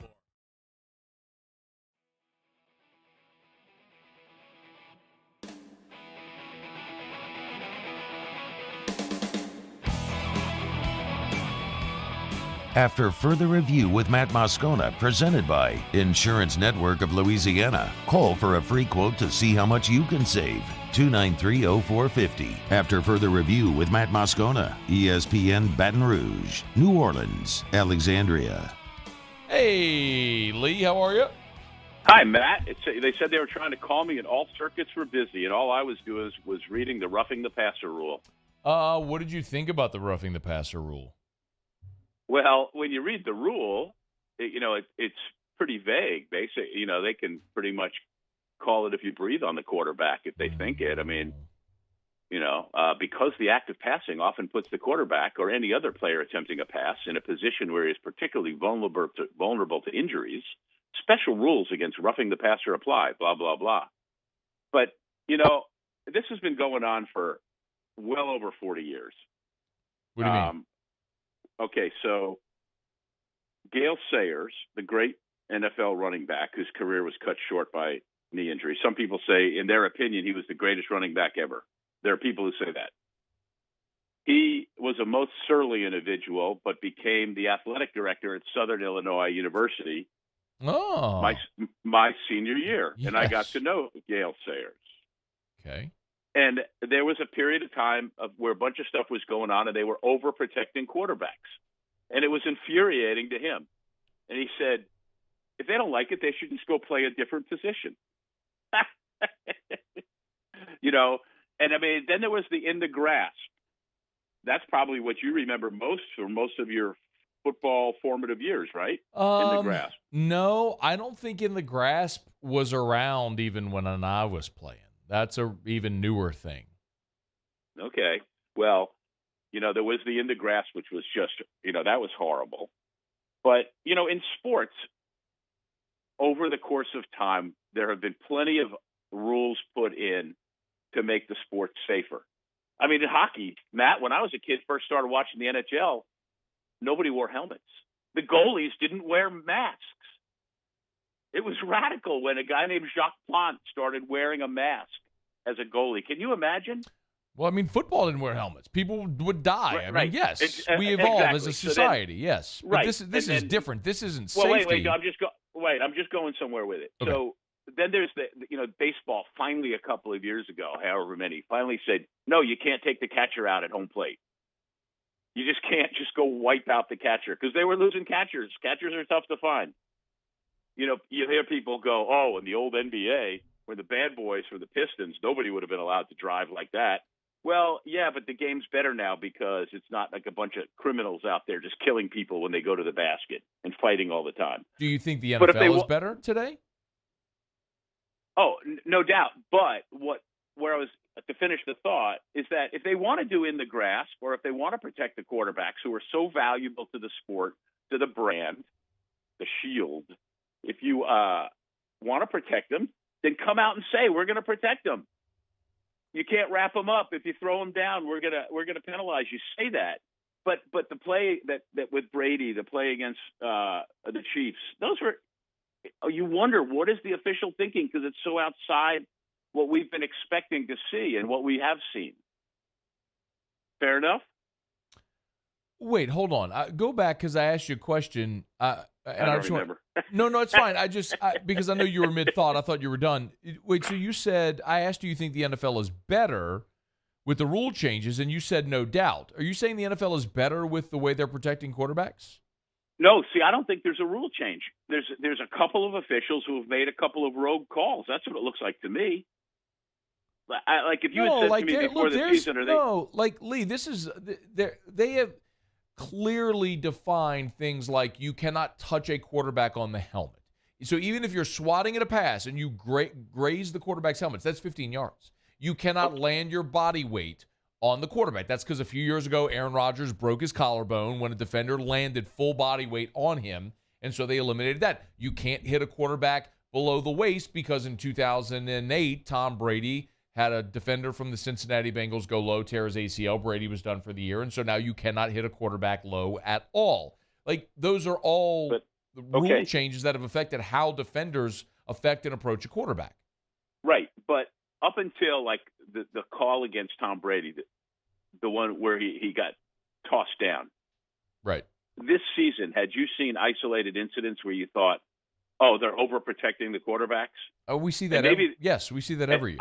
I thought but I thought that this season there hadn't been incidents like that. And then you look at that call, or then the one with the Chiefs player, last night? Chris Jones last night, yes. Yeah. And you're like, what are they doing? That's not in the spirit of the way the game's been called. So I agree. Even with the rule changes. That's been the point that I've made about college football's targeting rule. I can appreciate the spirit of the rule, which is you're trying to protect players and eliminate dangerous plays from the game. You're trying to eliminate a player launching crown of his helmet at the head or neck area of a defensive player. I get all that. But with the way it's defined, there are legitimate football plays that are resulting in penalties and ejections that are nonsensical, which is why people react the way. I'm okay with protecting quarterbacks, but what happened last night with Chris Jones and Derek Carr, anybody who's objectively watching that game can look and say that's an absurd call, that is a penalty in the game of football. And so, right, I think you and I are totally on the same page here and in agreement. As scary as that may be. No, but see, that's why, Lee, I don't think it's scary, because I think every sensible person who loves the game of football and watches it agrees. Which is why, like last night, if you're following the game on Twitter or anywhere or any reaction today, everybody is saying the same thing. Like, everybody's outraged by what happened because it was that absurd. So the question is, will that lead to some action to fix it? Well, come out and say, this is the way we want to protect the quarterbacks, and be real definitive and say, this is okay, this is not okay. Use videos, have a press conference, have your head of officials, have the commissioner there, talk it and explain it to everybody, and then you can look at it. But again, some of this, I guess, is subjective, like many calls in sports that officials have to make. And look, I'm not an officials basher. You hate officials on all levels and are always criticizing them. I generally protect them. I don't hate officials. No, not personally. I know you don't hate them personally. They're all bad at their jobs. Yes. And you see, and I don't think that's true. But I think the pressures that they're under now, because of the microscopic replays and the high HD cameras, they break it down to such a level. The pressure must be immense. I know they're paid. I know they're professionals, and not just football officials, baseball umpires, NBA refs, and on and on. Yes, they're under tremendous pressure. However, these things are so isolated, and especially because they're quarterbacks. The focus are on quarterbacks. And that's why you and I, in this case, are totally in agreement. Lee Feinswog is with us. He's the host of Sports Monday, and he joins us here. And we'll you stop it. It's called Sports 225, although when Matt first came on, it was Sports Monday. In its formative years, he watched Sports Monday. Zach Ewing, the betting expert from the Advocate and NOLA.com, is coming on with me this week for another good tutorial for all of us, excluding me. You were talking about betting before. I had no idea what you were talking about. When was I talking about betting? You said something about the college. I was on the show football. Today. I thought you meant in our like you said somebody's plus 200, and I don't even know what that means. What does that mean? So that means if you bet $100 on Ohio State to win the national championship, if they win the national championship, you will win. You'll get your 100 back and win 200. Oh, that's a decent bet. Yeah. Could you hedge your bets among those three teams? Sure. Georgia, Ohio State, and Alabama, and possibly come out ahead? Sure, you could. You'd bet a smaller amount if you had a larger payout, but it's a little tough to do.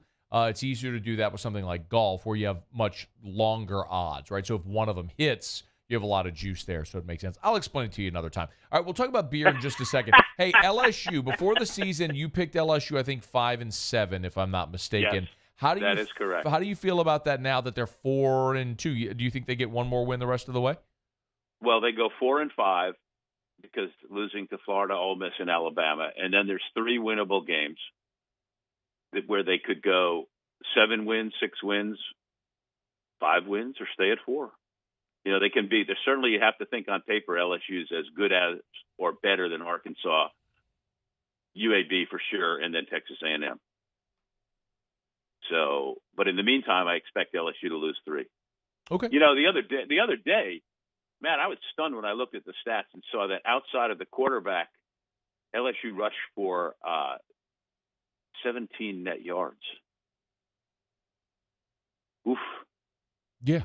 Yeah, the offensive line's not great. They were losing down 2 starters, and the running backs aren't great. Very difficult. Very difficult to win under those circumstances. But they also threw the ball 45 times because they got way down and just had to throw a bunch, and everybody knew they were throwing a bunch. It was a bad matchup. It's a bad matchup against a good team, and you got down. It was hard to come back. LSU can beat Florida, though. Florida's not a great football team this year, and LSU can go to Gainesville and win the game. I'm not saying they will. Right. I actually think they have a better shot of beating Ole Miss at home a week from Saturday than they do of winning at Florida. But we'll talk about that as we get closer. All right, he is Lee Feinswog, and no matter who LSU is playing, I do know one thing is for sure, that at some point during the day, I will drink an ice-cold beer. Oh, what is the malted liquor? What gets you drunker quicker? What comes in bottles or in cans? Beer. Can't get enough of it. Beer. How we really love it. Beer. Makes me think I'm a man. Beer. I could kiss and hug it, but I'd rather chug it. Beer. Got my belly out to here. Beer. I could not refuse it. I could really use a beer. Beer. Beer. All right, take it away. Well, we still have 20 days left to October, Matt, so you just can't stop drinking Oktoberfest now. And in this case, Great Raft up in Shreveport, which does such a great job on so many levels, their Oktoberfest, the German-style Marzen, is just wonderful. They say aroma and flavor of a malty caramel and rich breadiness, fully flavored but still light and crisp, and Oktoberfest suitable for the Louisiana summer heat. I don't know about that. It's 6% alcohol. It tastes so good. It's available everywhere, and I recommend it strongly. I had in my travels, I've been gone 7 out of 8 weekends, and every bar I've been to, may I have an Oktoberfest, please? I had a Breckenridge in Colorado the other day. Their Oktoberfest, fantastic. But this Louisiana-produced Oktoberfest from Great Raft is as good as any of them. Okay. And there you go. Yeah. I do love a good Oktoberfest. Hey, why do they spell Oktoberfest with a K? I think that's just kind of a marketing thing, although maybe that's what it is in German, and I took some German, but I don't remember my months. I could count to 10 for you, but, I won't. Heinz. Go have yourself. Pride, isn't that? Go have yourself Zwei Oktoberfest. Thank you, Lee. Go to, you know what we didn't do? You didn't get a volleyball reference, so volleyballmag.com. Well, volleyball. There it is. I got it for you. That's why Auf Wiedersehen. What? That's goodbye in German. I thought that was a Wiedersehen. Auf Wiedersehen. Okay. Herr Moscona. All right, we'll see you later. That was weird. All right, just hit the stab there, Muse. AFR. AFR is brought to you by Darren James and Associates, powered by eXp Realty. Hit it, Muse. It's a raving fan shout-out. Presented by Darren James and Associates, brokered by eXp Realty. Another 5-star review coming in at Rate My Agent. Darren James is totally professional and attentive to the needs and wishes of his clients. His marketing strategies are exceptional. His experience in our local market allows him to provide his clients valuable guidance. Darren and his team are available for questions and consultation throughout the sales process. The sale of our home illustrates the total success of his approach.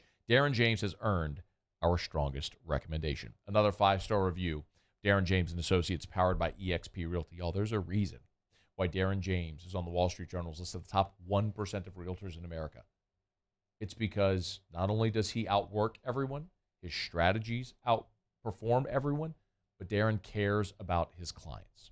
335-7666, 335-7666, or agent225.com. Think real estate, think Darren James. When I was a boy, I spent my days climbing trees, catching fish. Barefoot in the river I walked, listening to crickets, counting stars. This was home. After my stroke, I wondered if I'd make it back to the people and places I love. But I got the right doctors with Blue Cross coverage. Your car matters. Your home does too. Bayou Chrysler Dodge Jeep Ram has $12,000 off MSRP on all new 2022 Ram Black Widow trucks in stock. All new Bayou vehicles come with a 1 million mile powertrain warranty and free delivery. If you need sales or service, the crew at Bayou is going to do right by you. I've been doing business with Luba for 25 years. They're dependable, trustworthy. It's just the attention to detail with our clients. Our folks have years and years of experience. They're highly trained professionals, but many companies have that asset. What I'd like to think makes Luba a bit different is that we use those talents in a way that truly is dedicated to serving the needs of the folks who depend on us. Eli's always been into grilling. It took us a while to see it, but the signs were there. What are you doing, Eli? I knew grilling was my thing. I have been talking about it throughout my career. Happy with the results?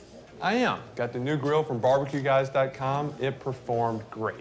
My advice, as I always told my boys, do more of what you were born to do. Barbecue Guys, for those who were born to grill. You want cheese on your burger, Pops? I'll take a little cheese. Crime has serious consequences, but anyone can make a mistake. If you find yourself in trouble with the law, know that you have rights, and it's okay to demand them. The law offices of O.C. Brown are here to protect you and your rights. Felony or misdemeanor, DUI or drug charge. No matter what crime you're accused of, you still have rights. Let the law offices of O.C. Brown uphold them. Call 225-343-1111. Your law firm for a lifetime.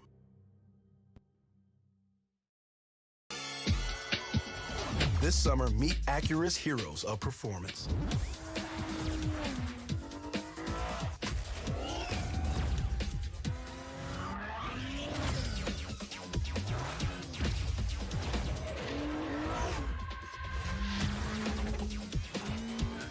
Only available at the Acura Summer of Performance. This summer, visit your local Acura dealer for attractive offers on the MDX. There's nothing better than tailgating, but it can be a lot of work. So why do it yourself when you don't have to? Let Revelry Sports and Entertainment set up your luxury tailgate on campus. Order what you want and just show up to party. Book your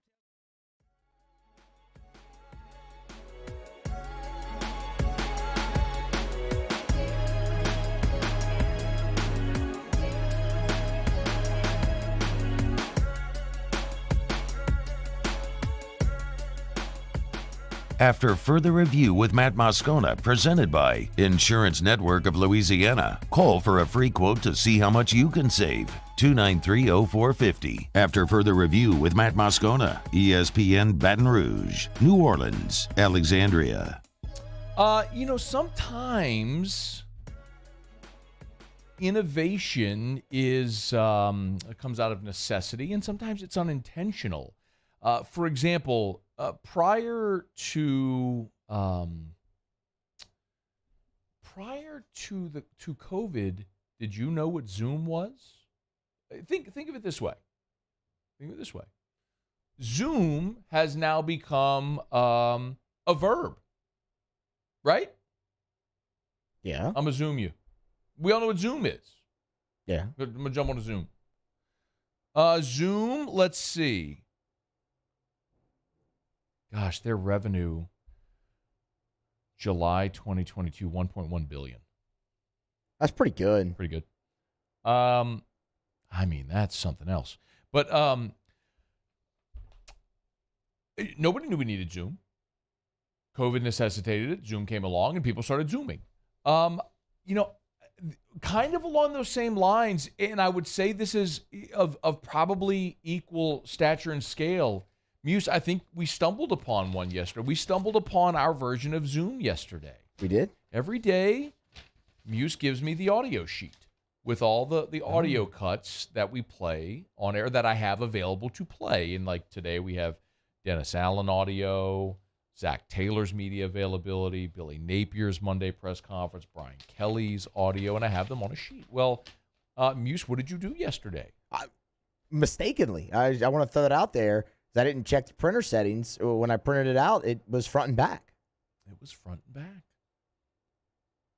And so I had one sheet with all the cuts, and I could just flip here now I've got 2 sheets, and then I've got just something else to keep track of, and I fumble around. I've got papers all down here on the table, and instead of finding multiple papers, I would just need one. I kind of want to get some glue and just glue these back to back.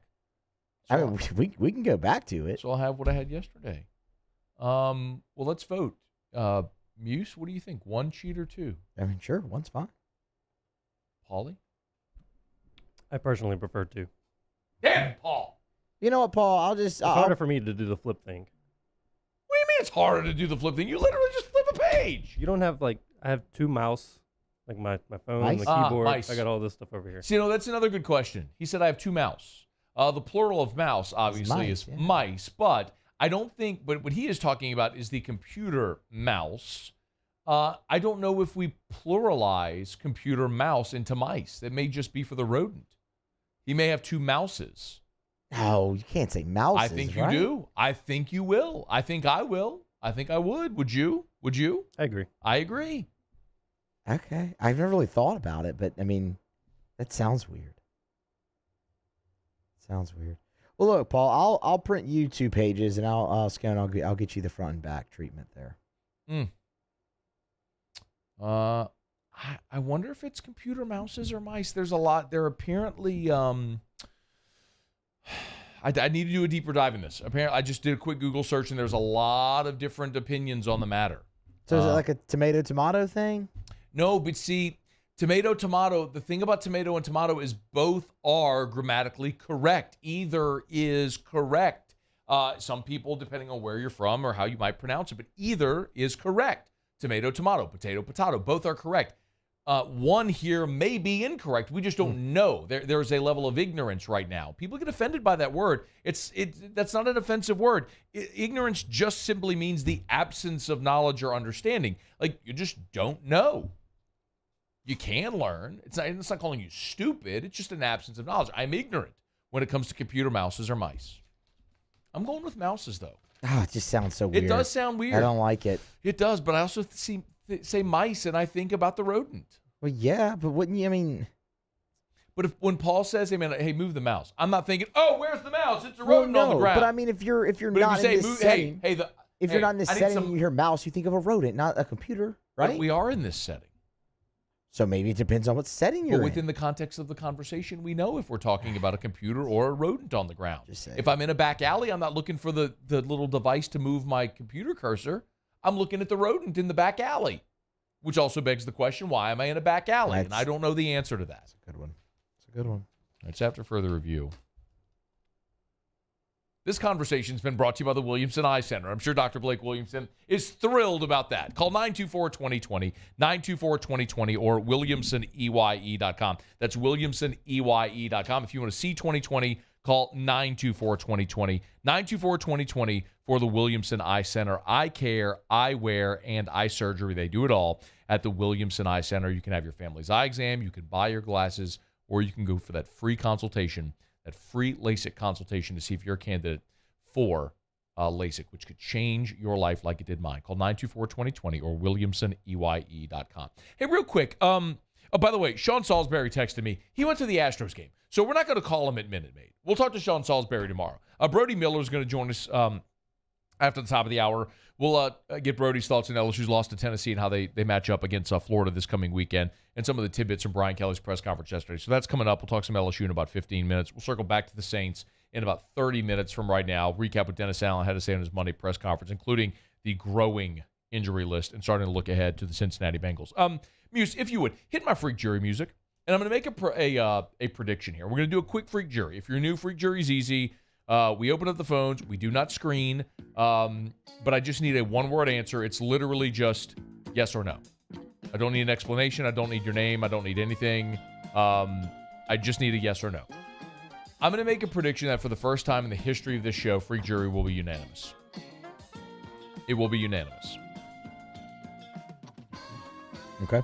Mark the tape. And I'm trying to prove the point that we're having the conversation with Lee. If you watched Monday Night Football last night, and you didn't, but you saw the play involving Chris Jones where he sacked Derek Carr, and it was called for roughing.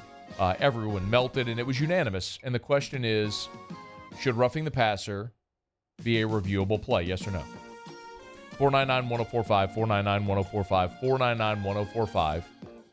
Or we have an 800 number that we had for a long time. I forgot what it is. Oh, I've been throwing it out. I don't take calls anymore. It's been so long since we've taken a call. Your name's literally in the number, though, right? I know, but it's like 844 something Matt.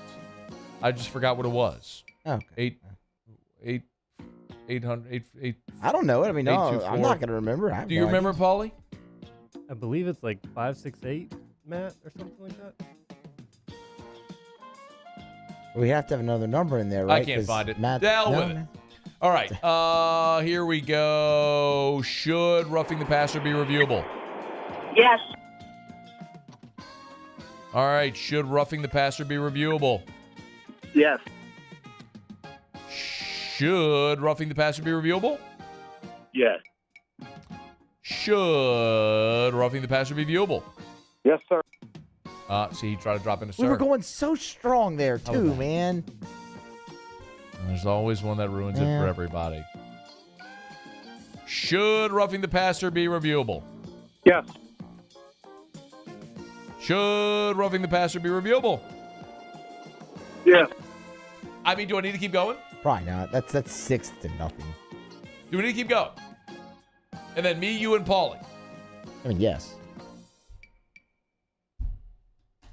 When something is so obvious, do the thing that is so obvious.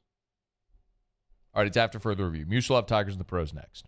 AFR. We got Gordon, so you should as well. Get Gordon and get it done. Gordon McKernan, Injury Attorneys. Been such a pleasure to work with all the people over at Gordon McKernan Injury Attorneys, not only on the attorney side, of course, but also on their marketing side.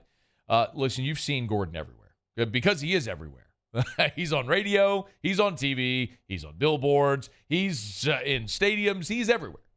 And the one thing that I'll tell you that I've come to know definitively about Gordon is that I'm very proud to endorse the man who not only does great work, has built a huge business in our community, but really values our community, loves the community, loves helping people.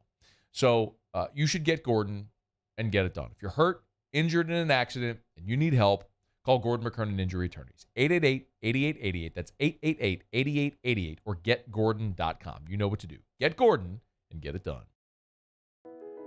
I've been doing business with Luba for 25 years.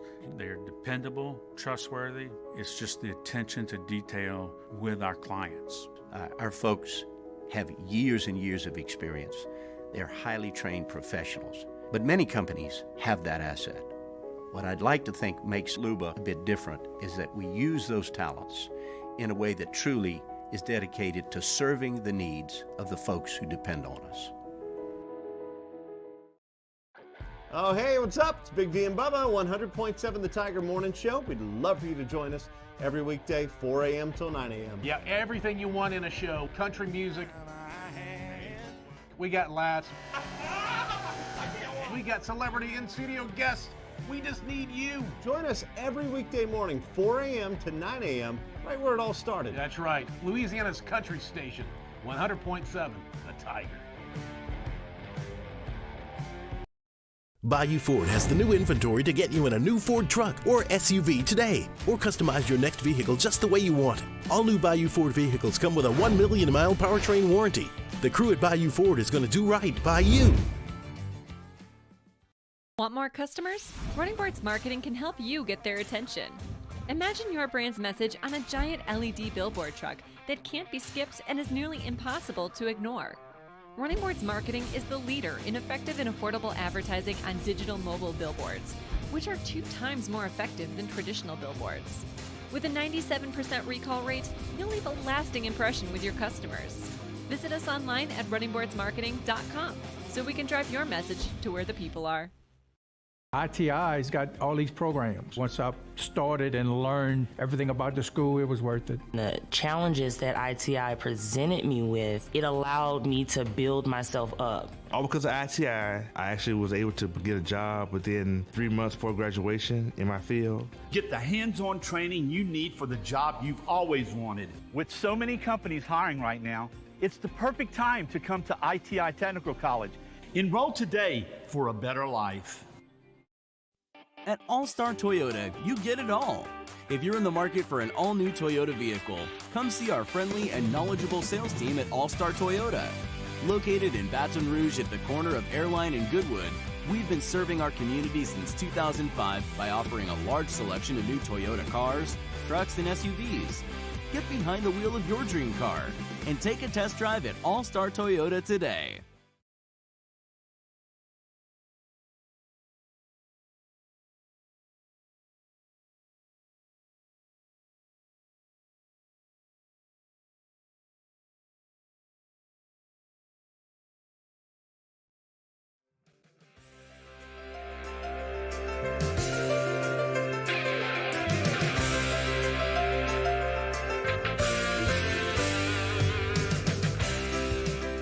After further review with Matt Moscona, presented by Insurance Network of Louisiana, call for a free quote to see how much you can save. 293-0450. After further review with Matt Moscona, ESPN Baton Rouge, New Orleans, Alexandria.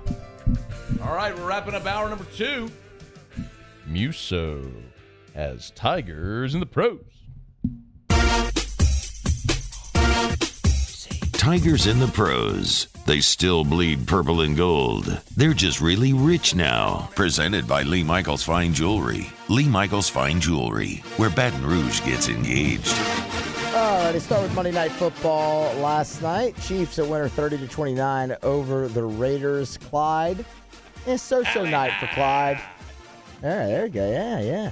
9 carries for 15 yards, average $107 per tote. Also added 3 receptions off of 4 targets for 20 yards. Had a touchdown, but it was taken off the board. He was down at the 1-yard line. Not much action for Foster Moreau last night, although he was on the field. Foster Moreau. Don't do that. That's not how you say his name. Don't do that. Foster Moreau. Don't do that. Neil Farrell Jr. did, however, record some stats for the Vegas defense. That would be 1 tackle in the game for the former Tiger. Big fan of Neil Farrell. Major League Baseball today. First on-air word there. Major League Baseball today. The Mariners are up 6-3 on the Astros. Alex Bregman currently 0 for 2 in the game with a walk. Games to keep an eye on later today. The Yankees and DJ LeMahieu take on the Guardians at 6:37. The Padres and Austin Nola take on the Dodgers at 8:37. That is Tigers in the Pros. Are you done already? Yeah, man. It's all right. Tigers in the Pros, presented by Lee Michaels Fine Jewelry. Gentlemen, give her a ring from Lee Michaels Fine Jewelry. And then before long, you'll have one of these. I'm holding a baby, by the way. Lee Michaels Fine Jewelry, lmfj.com. lmfj.com. For Lee Michaels Fine Jewelry, this is Myers Palmer. Oh, who does not like that Daddy walked away. We were going to do the whole... I love that you have on-air words now. You're super famous. This is Hunt's son, Myers. Is Myers a year yet? He's 9 months old, and he's talking on air right now. Hunt walked in. I said, I want to put the baby on air. Is this Myers' first ever on-air appearance? Yes, I win. I love winning. I won. I don't know what I won, but I won. Muse, are you jealous? Of what? That I get to hold the baby. I don't know if jealous is the right word. I mean, it's an adorable kid, but Why I don't do you know hate if jealous. babies? I don't know if jealous is the right word. Why do you hate babies? I don't hate babies. I love babies. Paulie, are you jealous? No. Well, why not? What do you hate babies? You have a baby. No. I get to hold a baby all the I time say now. Paul has one of his own. Really? Well, that's a good story. What? So today's show is brought to you by Insurance Network of Louisiana. How much talent does Myers get for this segment? You're talking to the right guy. Yeah, I figured. You know I can make that happen.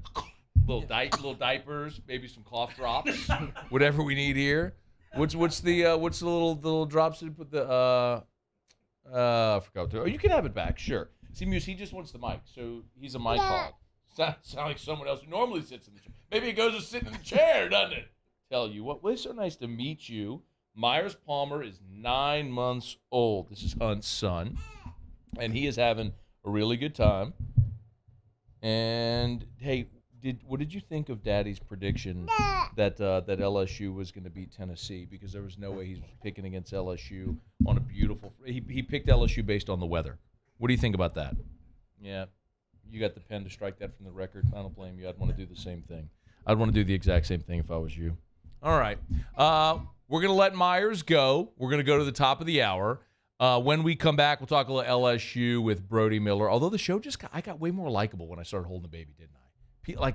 I think inherently people just like me more holding a baby. All right, hour number 3 next. AFR. AFR is brought to you by South Point Volkswagen, southpointvw.com. Hey, if you have a baby like Myers and you want to drive a safe vehicle for you and your family, drive a Volkswagen. 9 different IIHS top safety picks. Oh, that one right there. That's the Atlas. That's what I drive. 3-row, 7-seater family SUV. So, Hunt, whenever Myers has another brother or sister or however many more are coming, you'll need a nice family SUV, and Atlas is a great choice. You can fit the car seats in there, and you know you're safe because of all of the great safety features that come along with a Volkswagen. You get the great German engineering without the cost when you buy a Volkswagen. And Louisiana's largest volume Volkswagen dealer is South Point Volkswagen. You have big, beautiful eyes. Airline just north of Highland. Or online at southpointvw.com. You can shop the entire inventory, new or certified pre-owned, in Baton Rouge and online at southpointvw.com. Can you say South Point Volkswagen? Say South Point Volkswagen. Or just hit the microphone. Gulf Coast Bank and Trust is giving our customers the power to bank anywhere, anytime during this challenging event. And we're right there with you. Our mobile banking app is a smart way to manage your money and time. Gulf Coast Bank and Trust, the bank that cares about you. I've been doing business with Luba for 25 years. They're dependable, trustworthy. It's just the attention to detail with our clients.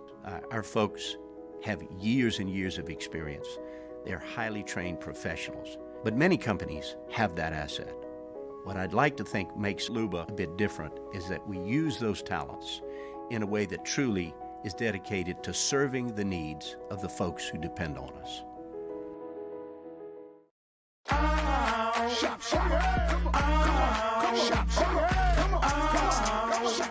Order curbside pickup online or with Rouse's Market Shopping app and let Rouse's personal shopper shop for you. Curbside pickup is free and you pay the same price for groceries as in-store.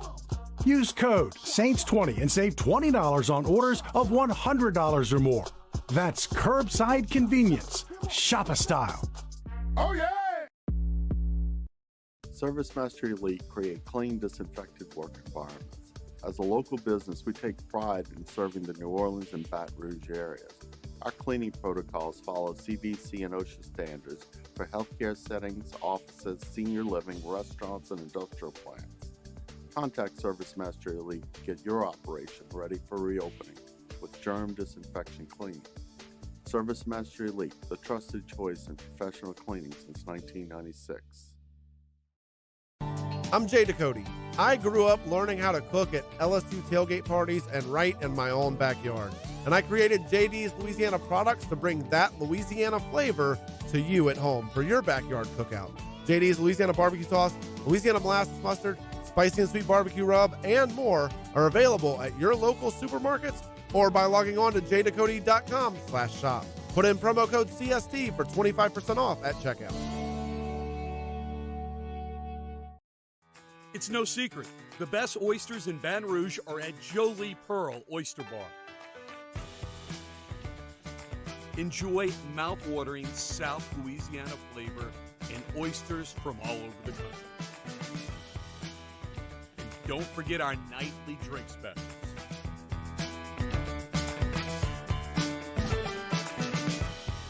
Jolie Pearl Oyster Bar, located in downtown Baton Rouge.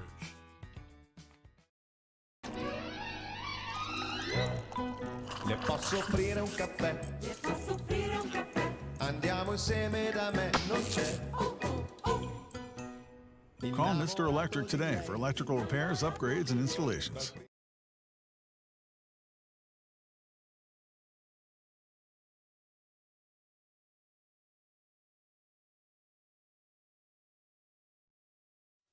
This is SportsCenter.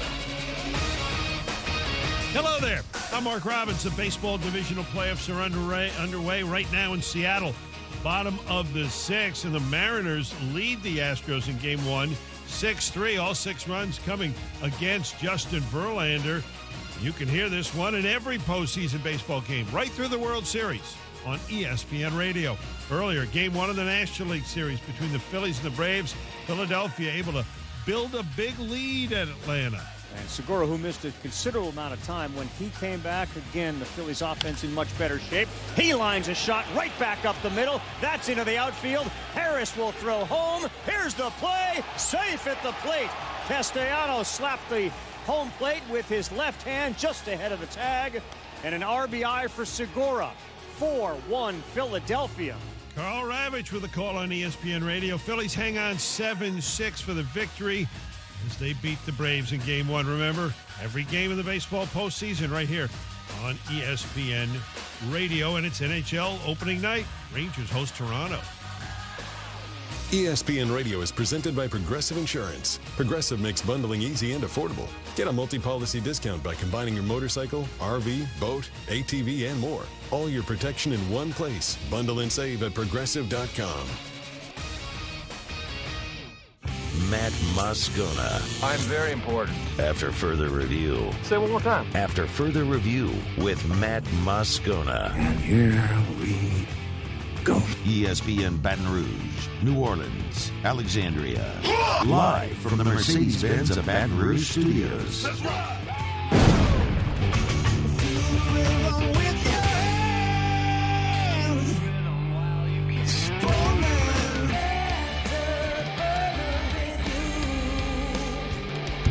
Hour 3, off we go. Welcome aboard. Glad you're with us, AFR, presented by Insurance Network of Louisiana. I'm Matt.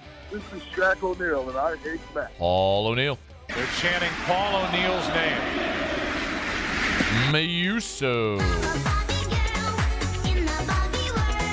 And Mr. Toby Tom Plate.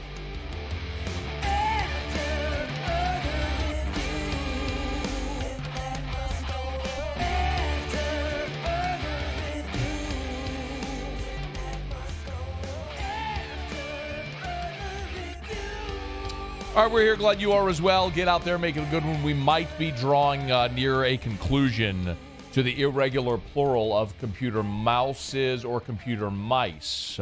More on that in just a moment. Let's talk some LSU football. Brody Miller from The Athletic, good enough to join us for a couple of minutes. How are you, dude? I'm doing well. How are you? I'm well. Do you say do you pluralize computer mouse with mouses or mice? The honest, quick answer is I've never once come into the issue with this problem, but I kind of think I want to say mouses. Yes. But obviously mice would be right. I don't know. No. You see, there is I've done a lot of research on this. And by a lot of research, I mean I just Googled it in the break.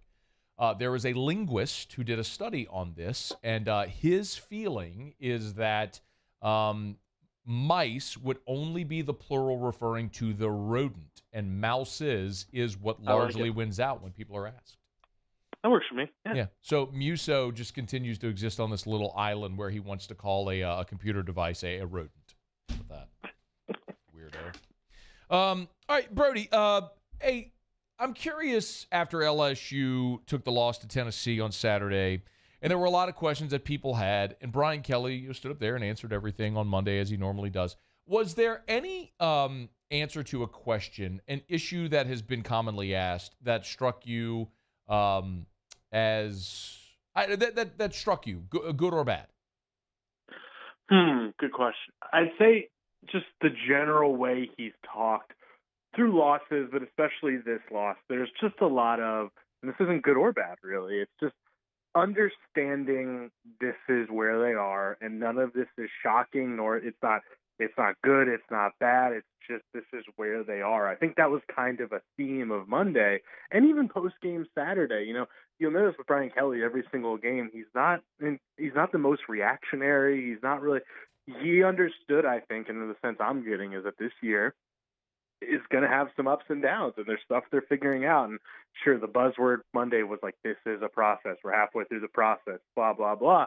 But that's not entirely wrong. Like, I can't speak for you, but they're 4-2 right now, 2-1 in SEC.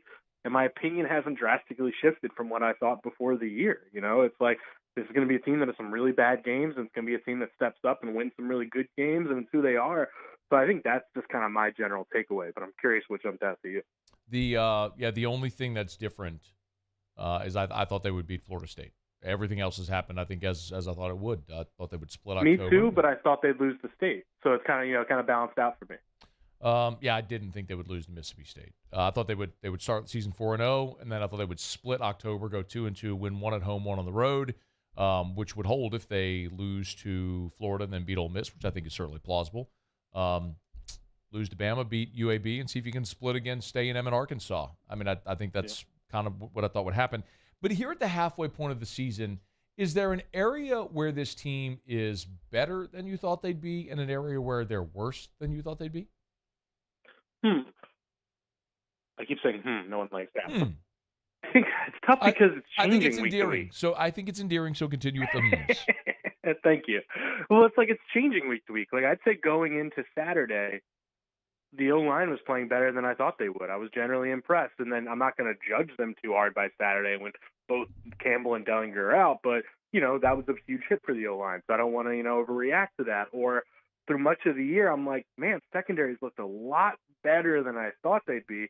But in the back of my mind, I was like, they haven't really faced an offense that's like getting them in one-on-ones. They were kind of able to scheme around the passing game. And I think Saturday you saw, okay, here's a good offense getting them spread out, and they were able to capitalize on one-on-ones. So I think those are the ones that jump out. I think the area that I expected them to be better, probably the run game, which is all tied to the O-line, of course, but I thought that would be a little smoother. I thought they'd be able to get more out of that. I thought Daniels would kind of lead to, be in hand with the running game, and it's really not. It's kind of almost in spite of, in a way, with the run game. It's not going hand in hand together. So those are the main things that jump out to me. But the D-line, is as I'd expect. Receivers, it's not like I think the receivers are playing inherently bad. I just think it's an offense that is not really conducive to getting a lot out of them. So I know that was an all-over-the-place answer, but it's literally changing week to week for me. Brody Miller's with us. He's on Twitter at Brody A. Miller. You can read us up at The Athletic.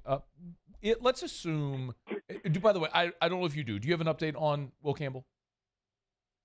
No, just that nothing other than, he's making progress and all that, but nothing about where he's at this week for the game. Let's assume just for the sake of this, if Campbell and Dellinger are both out, what do you do on the left side Saturday? So, Kelly gave an insightful answer to this, I thought, pretty much saying what we all probably assume that your best case is Bradford in terms of your best option at left tackle, but that doesn't mean it's the best option for your whole line.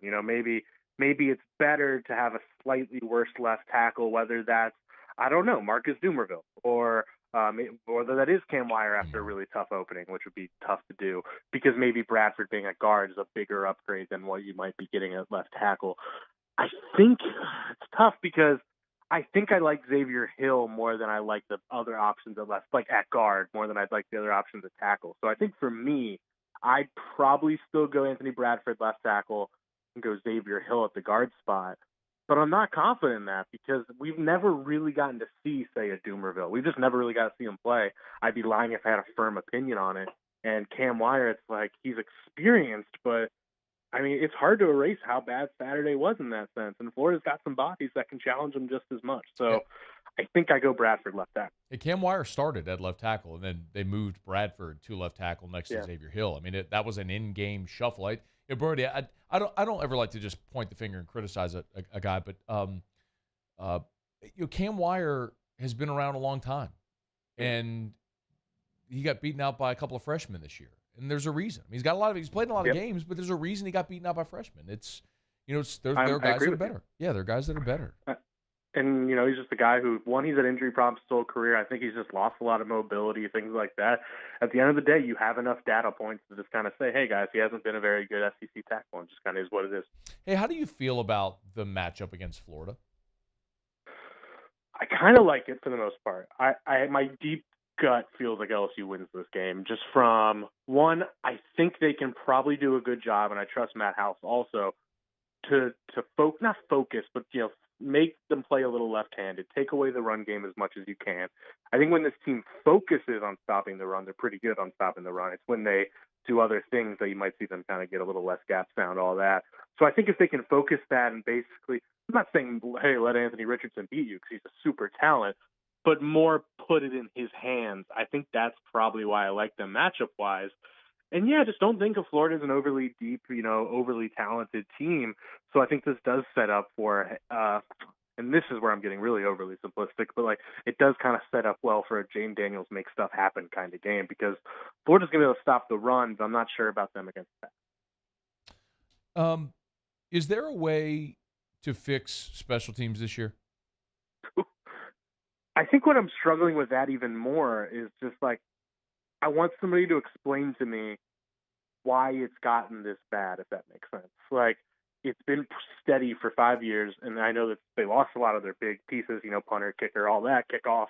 But still, special teams is so much about coaching, so much about understanding your job, and I just don't understand how it went from top 25 every single year with McMahon to what it is now. Is that some scheme they're running? I'm not going to pretend I know special teams. I don't know, are they doing something players don't understand? Is it the players are just not good enough, whatever that means? I don't know.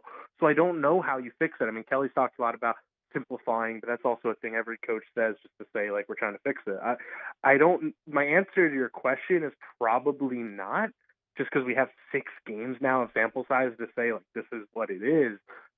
But my dumb brain's just hey, how can't you fix, some of these silly mistakes? The weird thing is, it's literally in every facet of special teams. Yep, every single one. It's all of it, and it's all at different times. When to field the punt and when not to field the punt. Where to be on a kickoff, which that one I give them the benefit of the doubt, though that was a weird one. But still, when to punt too far and when not to. Gunners, field goal block. Yeah, it's every single, and of course punt return, muffing it. So yeah, it's every single part. It's like whack-a-mole. You never know which one is going to pop up at a different time. I mean, but they're all going to pop up at some point. Yeah, I mean, you're not wrong. And I almost wonder, and this is me just a completely half-baked theory, but special teams is kind of a depth area, right? That's kind of, obviously LSU plays starters that are a good amount, but still, it's really about the depth of your roster. Are we maybe seeing that that's an area where the holes we've always talked about, that they're not 50 deep, but they're 30 deep? Is that what we're seeing? I don't know. It's a half-baked theory, but I'm interested. Did you like the all-whites?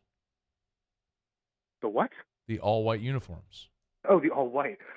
Yeah, I liked it. Change of pace, mix it up. I think it's cool. It just does. The coolness is immediately gone when you're down 20-0 within a quarter. But if that was a defensive, tough game, that'd be a really cool look. Yeah. That was a terrible take. What? So you're anti? Horribly anti. Yeah, that's fine. You're a traditionalist. I know that. And Tennessee with their stupid smoky grays. You had a chance for a really cool-looking game Saturday in Tiger Stadium, and both teams blew it. Absolutely. You know what, Brody? Here's what I'm going to say. I haven't said this on air yet, but I'm going to say it right now. They deserved what they got on Saturday. They had a chance for what would have looked like an awesome freaking display of 2 traditional SEC powers, and they pissed it away with those god-awful alternate uniforms, both of them. They deserve the hideous game that they got. I would love to ask someone in equipment this, but how much do you think the choice was factored in by the Burrow icy white they're getting? It was oh, this is our version, even though it really isn't. Wait, the love the what skin? The Burrow icy whites, the Bengals. Oh, the Bengal Tiger. No, yeah. I don't think that had anything to do with it. I just know that, I had this conversation with Panamsky years ago when he had first gotten, the job with O, and he explained to me a lot about how those decisions are made, and basically Nike, as the partner, the apparel partner, wants LSU in something other than just white all the time. And so LSU contractually has to wear an alternate every year. Well, they wore, a couple games ago, the white helmet, purple jersey, white pants. That should have been sufficient. We've seen other alternates. Remember they did the forgotten season, the 1908 or whatever, 1918. Yeah. Anyway, they've done some of those, but usually it's one per year where they'll do the alternate. Well, it's getting to be a little too common, and I'm a little pissed off about it. And I'm sorry that this isn't why you're here to listen to me bitch about this. I'm you just so happen to happy be I'm here, and we've opened this door, and now I'm just venting. I'm here for it. I think LSU has the first, second, third best jerseys in all of college football, and don't mess with it too often. Or when you do, make sure it's still the base of the jersey. Yeah, I'm with you, man. I know. Wow. At least NFL, you got 16, 17 games. Like college, you don't have that many, so don't mess with it. Yeah. Don't mess with it. Brody, an Indiana guy, throwing some love to the LSU uni. But that's also Indiana has top 5 worst Power 5 right. football unis. Great basketball. Amazing basketball Yes. unis. I love the candy cane striped pants. Great. Like, how would you feel if Indiana all of a sudden started messing with their basketball uniform? Would they get like they've done it, and it usually looks terrible. Would they like a camo basketball uniform? Wait, I think if I don't have my computer in front of me, I think if we Google that exists, that they've messed with it, and it just doesn't look good. It looks bad. Well, football, hey man, mess with it. It's a bad jersey, and they do, and it actually looks better. You're right. All right, he's Brody Miller. Thank you for the time and for indulging me with questions about mice, and jerseys. So thank you very much. Maybe my favorite appearance ever, man. Thanks for having me. Look at that. You never know. You just never know. He's such a good guy. He's on Twitter at Brody A. Miller. You'll give him a follow. Of course, read his stuff over at The Athletic. It's after further review. Hey, by the way, we're brought to you by DraftKings, official sports betting partner of the NFL. Bet just $5 on any football game. New customers, download the DraftKings Sportsbook app. Bet just $5 on any football game, and they will give you $200 in free bets if your team wins. It's that easy. I mean, pick any game. Pick a game with a 40-point spread. Just bet on a team to win. If the team that's a big favorite wins, they'll give you $200 in free bets. Bet just $5. It's at the DraftKings Sportsbook app. Same game parlays as well. Stepped up parlays where you can, the more legs you add, the more money you can win at the DraftKings Sportsbook app. But you got to use the promo code Baton Rouge. Again, use the promo code Baton Rouge, one word, Baton Rouge, at the DraftKings Sportsbook app. Major League Baseball postseason tonight. If you want to bet on that, you can certainly do it at the DraftKings Sportsbook app. Download the DraftKings Sportsbook app and be sure to use the promo code Baton Rouge. 21 and older, physically present in Louisiana. Select parishes only. Bonus issued as free bets. One boost per eligible game. Opt-in required. Parlay and wagering restrictions apply. Eligibility and terms at DraftKings.com/football terms. Licensee partner Golden Nugget Lake Charles. Gambling problem. Call 1-877-7-0-STOP. All right, Zach Taylor and Dennis Allen turn the page to this Sunday's matchup in the Dome. We'll let you hear from DA talking about the Bengals. Zach Taylor, talking a little bit about the Saints. That's all coming up as we continue here on AFR. AFR. AFR is brought to you by River City's 1 Hour Air, where they're always on time, or you don't pay a dime. Give them a call at 752-0001, 752-0001. Y'all, the weather started to turn a little bit. I get it. A lot of days you get out there and it's still hot. Last week we started to taste the 50s at night, and we're getting close. So this is the time, right now, before it gets to be winter, this is the time to call River City's 1 Hour Air for your preseason heater safety check. Because before you know it, somewhere in mid-October, we're going to get that first little cold snap. It's not going to last. We're going to get that cold snap, and you're going to turn on your heater. Are you sure it's safe? Are you sure it's clean? Are you sure it's running efficiently? That's why you call River City's 1 Hour Air. Let them come out, preseason heater safety check. Mention the Moscona special. Just mention the show. They'll save you $30 on that preseason heater safety check at River City's 1 Hour Air. Call today to schedule that thing. Don't wait until the cold weather's here. Do it now. Preseason heater safety check from River City's 1 Hour Air. 752-0001. Follow us on Twitter at 1045ESPN to cast your vote in the Citizens Bank and Trust poll of the day. Vote daily inside Off the Bench, anytime. Hunt and Hill. And after further review, Citizens Bank and Trust brings you the poll of the day via Twitter at 1045ESPN. Bayou Chrysler Dodge Jeep Ram has $12,000 off MSRP on all new 2022 Ram Black Widow trucks in stock. All new Bayou vehicles come with a 1 million mile powertrain warranty and free delivery. If you need sales or service, the crew at Bayou is going to do right by you. I've been doing business with Luba for 25 years. They're dependable, trustworthy. It's just the attention to detail with our clients. Our folks have years and years of experience. They're highly trained professionals, but many companies have that asset. What I'd like to think makes Luba a bit different is that we use those talents in a way that truly is dedicated to serving the needs of the folks who depend on us. Eli's always been into grilling. It took us a while to see it, but the signs were there. What are you doing, Eli? I knew grilling was my thing. I have been talking about it throughout my career. Happy with the results? I am. Got the new grill from barbecueguys.com. It performed great. My advice, as I always told my boys, Do more of what you're born to do. Barbecue guys, for those who were born to grill. You want cheese on your burger, Pops? I'll take a little cheese. Crime has serious consequences, but anyone can make a mistake. If you find yourself in trouble with the law, know that you have rights, and it's okay to demand them. The law offices of O.C. Brown are here to protect you and your rights. Felony or misdemeanor, DUI or drug charge. No matter what crime you're accused of, you still have rights. Let the law offices of O.C. Brown uphold them. Call 225-343-1111. Your law firm for a lifetime.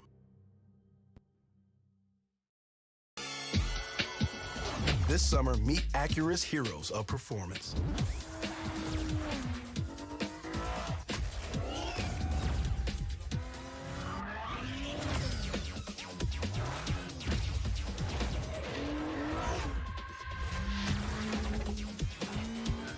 Only available at the Acura Summer of Performance. This summer, visit your local Acura dealer for attractive offers on the MDX. Oh, hey, what's up? It's Big D and Bubba, 100.7 The Tiger Morning Show. We'd love for you to join us every weekday, 4 a.m. till 9 a.m. Yeah, everything you want in a show. Country music. We got laughs. We got celebrity in-studio guests. We just need you. Join us every weekday morning, 4 a.m. to 9 a.m., right where it all started. That's right. Louisiana's country station. 100.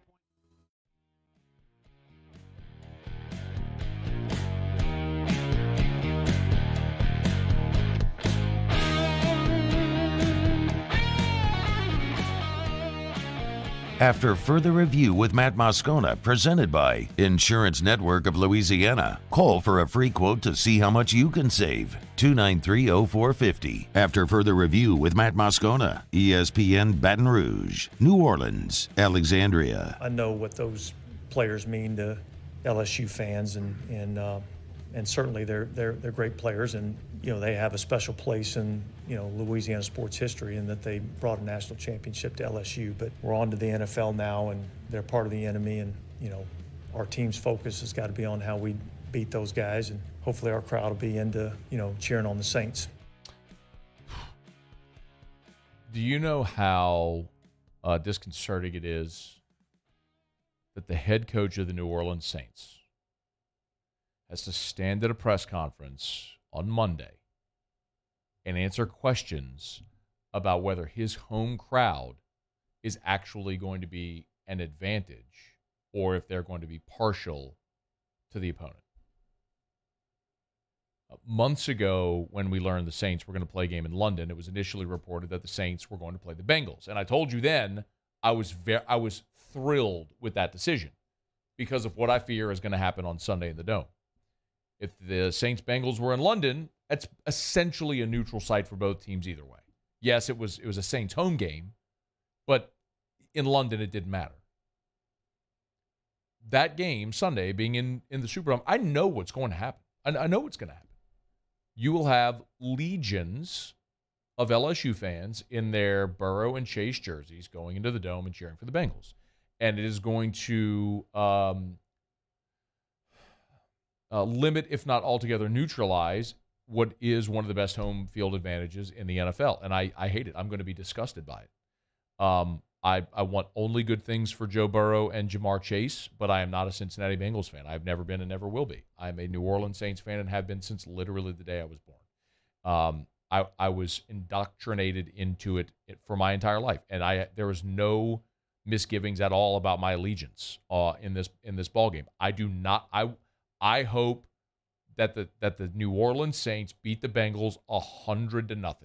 If you told me right now that Joe Burrow would have no passing yards and the Saints would win 100-0, I would take it in a heartbeat.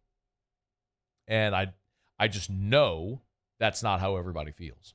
That is part. Listen, do you remember in the COVID year? Of course you will. But the Saints played Green Bay, and you had Aaron Rodgers using hard counts to draw the Saints off sides for a home game in the Dome, where normally the Packers would have to go silent count because the Dome would be so loud. COVID neutralized a home field advantage. And I fear you're going to see some of the same Sunday in the Dome. I hope not.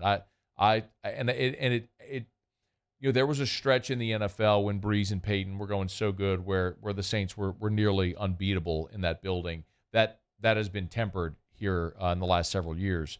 The Saints' true home field advantage in the Dome. But you would always rather play in your own building than in somebody else's. And this is a game both teams sitting there at 2-3 need to get. And we've talked about what the Saints have ahead. And this is a tough game with Cincinnati coming in.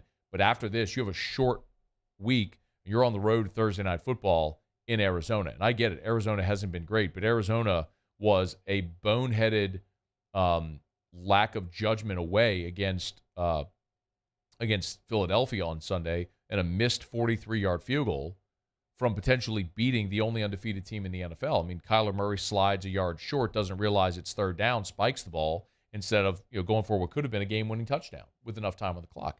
I mean, it was a mismanaged end-game scenario, but my point is Arizona's capable. It's still the NFL. So going on the road on a short week, I'm allergic to that as it is. I hate you see the numbers of what it's like for the home team going or for the visiting team on a short week, because you play on Sunday, you get treatment on Monday, you try to install a game plan Tuesday, you travel on Wednesday, you play Thursday. I mean, it is a really difficult turnaround for both teams to play on Thursday Night Football, but especially for the visitor. So I'm worried a lot about next week against Arizona, and for the Saints traveling next week against Arizona.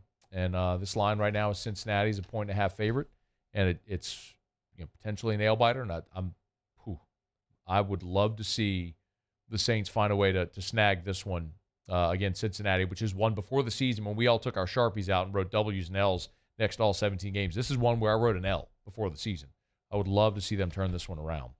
Zach Taylor, meanwhile, met with the media also, and he did give an update on his big tackle, Jonah Williams, who was injured on Sunday Night Football. We'll have to take him day to day with the MCL, and he did come back, obviously, but he's going to feel it. There's going to be a lot of soreness there. So to make a prediction on what the week's going to look like, I can't do that yet, so we'll just take him day to day. The other thing there is this offense, which it's interesting. As much as we have seen the New Orleans Saints offense struggle, so for context, the Saints are averaging 23 points a game. Cincinnati's averaging 21. The Bengals offense has been less productive than the New Orleans offense so far. Here was Zach Taylor on his offense trying to get in gear. I look at it the last game. We didn't start fast enough those first 4 possessions, and then after that we got into a really nice rhythm and moved the ball down the field. Really the 2 possessions before halftime, we had the 1 play just after half, then we had the 2 more possessions. We moved the ball inside the 5 on both of those. So there's a lot of production to be had there. Obviously the consistency over the entirety of the game. You want to score 40 points and score in every possession. We haven't yet done that, but I think that there's been a lot of positive things we can build on and some things that we got to improve on early in the season.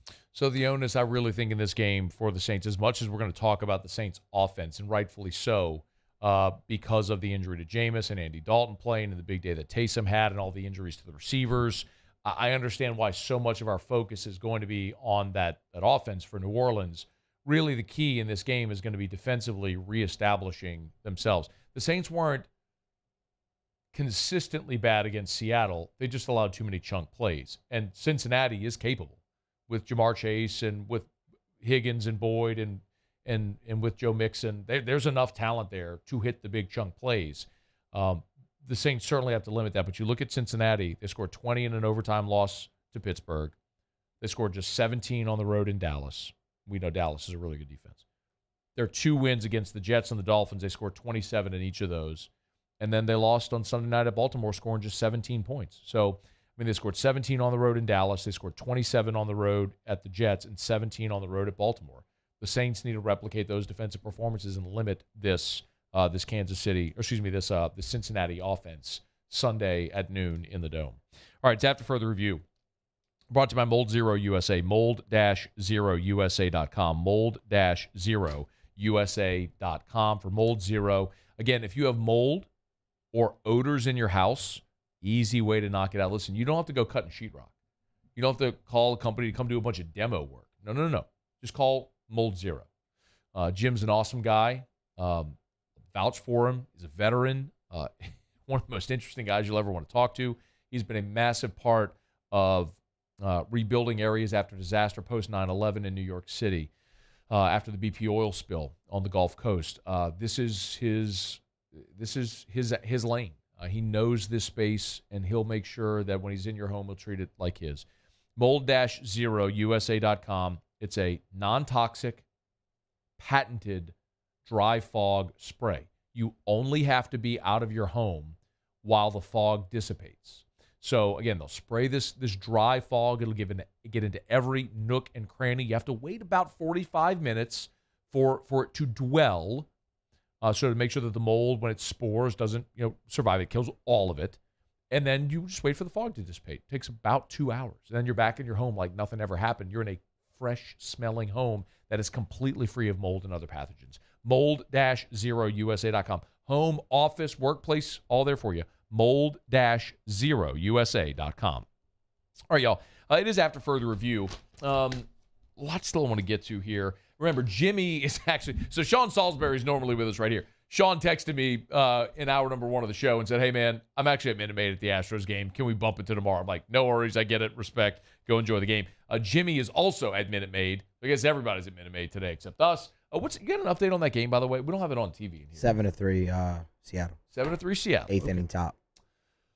Well, that'd be big, man. That'd be huge. That would be huge. Listen, I'm not going to lie to you, man. Like, I ain't pulling for Houston. Nah, you shouldn't be. That's the one team that obviously has been the bugaboo. And you can say, well, to be the best, you got to be this. No. No, you don't. No.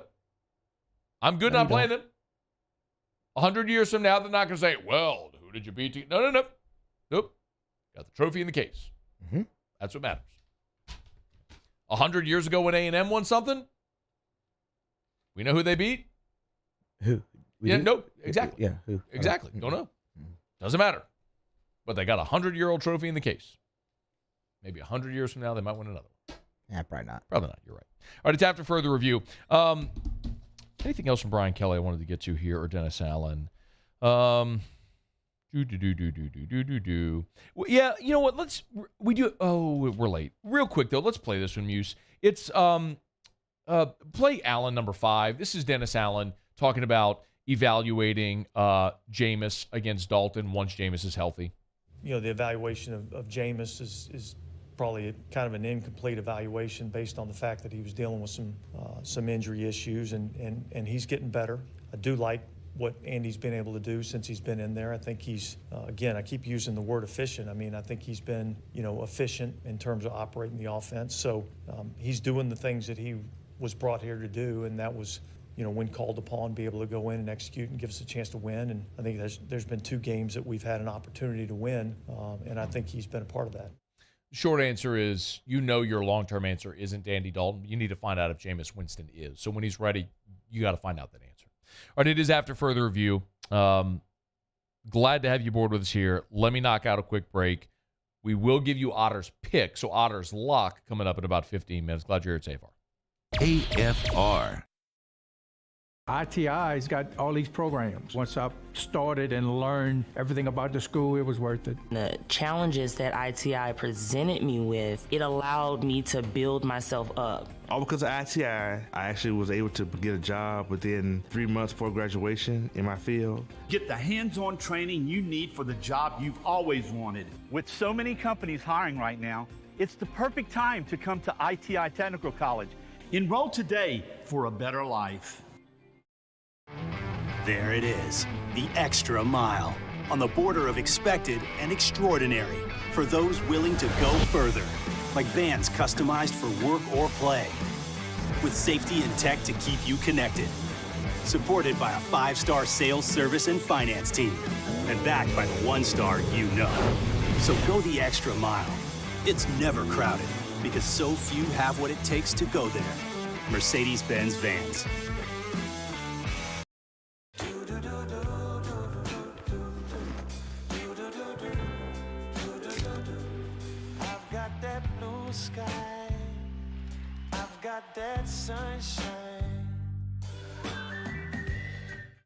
Want more customers? Running Boards Marketing can help you get their attention.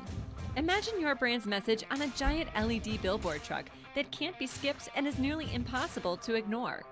Running Boards Marketing is the leader in effective and affordable advertising on digital mobile billboards, which are 2 times more effective than traditional billboards.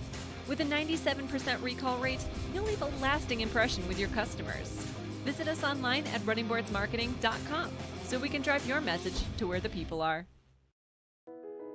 I've been doing business with Luba for 25 years. They're dependable, trustworthy. It's just the attention to detail with our clients. Our folks have years and years of experience. They're highly trained professionals, but many companies have that asset. What I'd like to think makes Luba a bit different is that we use those talents in a way that truly is dedicated to serving the needs of the folks who depend on us. At All-Star Toyota, you get it all. If you're in the market for an all-new Toyota vehicle, come see our friendly and knowledgeable sales team at All-Star Toyota. Located in Baton Rouge at the corner of Airline and Goodwood, we've been serving our community since 2005 by offering a large selection of new Toyota cars, trucks, and SUVs. Get behind the wheel of your dream car and take a test drive at All-Star Toyota today.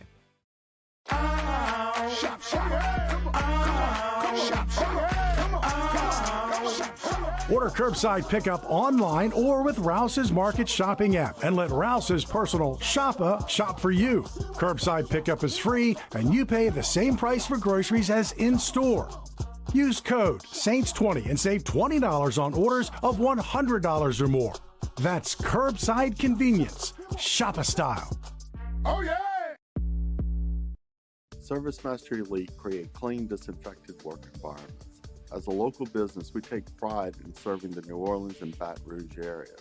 Our cleaning protocols follow CDC and OSHA standards for healthcare settings, offices, senior living, restaurants, and industrial plants. Contact ServiceMaster Elite to get your operation ready for reopening with germ disinfection cleaning. ServiceMaster Elite, the trusted choice in professional cleaning since 1996. Gulf Coast Bank and Trust is giving our customers the power to bank anywhere, anytime during this challenging event. And we're right there with you. Our mobile banking app is a smart way to manage your money and time.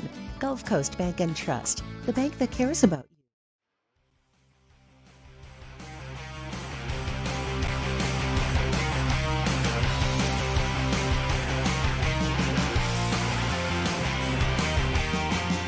After further review with Matt Moscona, presented by Insurance Network of Louisiana. Call for a free quote to see how much you can save. 293-0450. After further review with Matt Moscona, ESPN Baton Rouge, New Orleans, Alexandria. Brady Boland texted the show and said, it's mices, and then in parentheses put Mises. That's 100% not correct. Definitely. I think we would agree on that. Yeah, that's not right. That sounds worse than mouses. Mouses actually. Mices isn't even a word. Or Mises. Or Mises. I don't know how we got on this topic earlier in the show, but the question became about having. We were talking about potential going to one audio sheet that's just a dual-sided printed sheet, and Paul said he doesn't like that because he's got a lot over there, and he said I have 2 mouses. Then we got another conversation about the computer mouse, if the plural is mice or is it mouses, and the consensus seems to be mouses is what's acceptable, that mice is an irregular plural that's for the rodent only, and Muso seems to be the only human pushing back on this, thinking that he still likes to say mice for the computer. It sounds device. better. It sounds better. The reason, objectively, that sounds better. You can't, you know that. No, that is your subjective opinion. And the reason that people have chosen to say computer mouses is because that sounds better. It's why people have used it. Again, that is your subjective opinion, and you are in an overwhelming minority, clearly here. That isn't a that friend is. Citizens Bank poll question of the day. That friend is objective. There are studies where a majority of people, a vast majority of people, say mouses not mice, as it pertains to the computer device. I need to teach you the difference between objective and subjective views. Super wrong. Okay.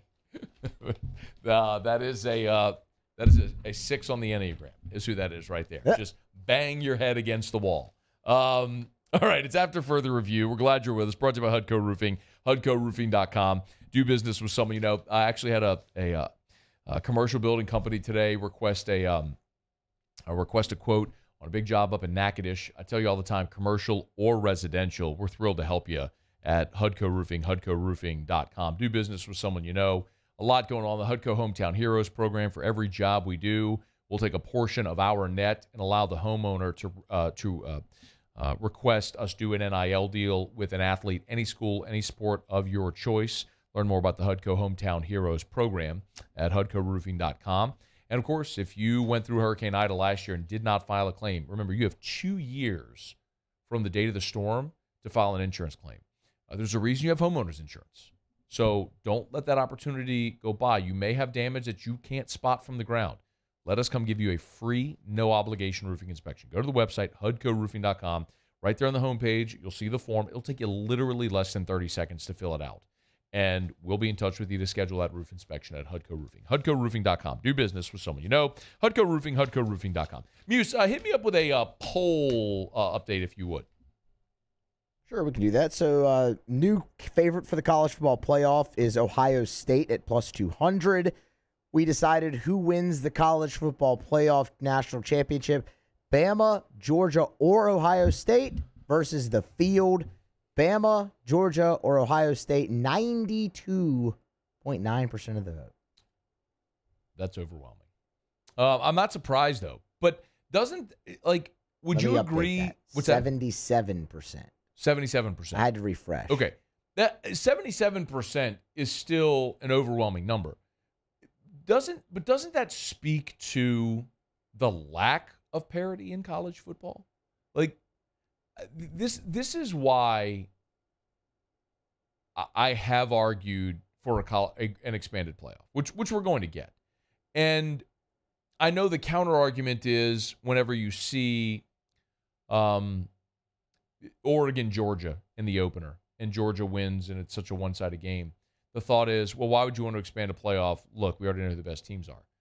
Look how much better Oregon is now than they were week one. Teams are allowed to improve, and the more you play, the more likely there would be an upset. I mean, look back to the first year of the playoff. Alabama was an overwhelming favorite, and Ohio State with Cardale Jones, their third-string quarterback, beat Alabama in the Sugar Bowl. I mean, Ezekiel Elliott ran wild, and it was incredible. It was a day where Ohio State was an Ohio State team that lost its season opener at home to a Virginia Tech team that finished 6-6. So yes, give me more football, like every other sport. Give me more. Let it play out on the field, which I would love to see. But in this, like if this were a 16-team playoff and you gave me those 3 teams or the field, I would take the field. Because you're going to ask these teams to play more games against good teams. There's more of a likelihood or possibility, if not probability, of them taking an L. So for the first time in more than 2 years, or in nearly 2 years, a team outside of the SEC is the betting favorite to win the college football playoff. That is Ohio State, as Muse told you there, at plus 200, followed by the Crimson Tide, the Bulldogs, each at plus 220. Clemson is next at 12-1, Southern Cal 16-1. Followed by Michigan at 20-1, and then Tennessee, which hosts Alabama this week, is 40-1. Hey, if I asked you to pick your Final Four today, I'll put you on the spot, Muse. Who would you say? If you not today, not if it were decided today.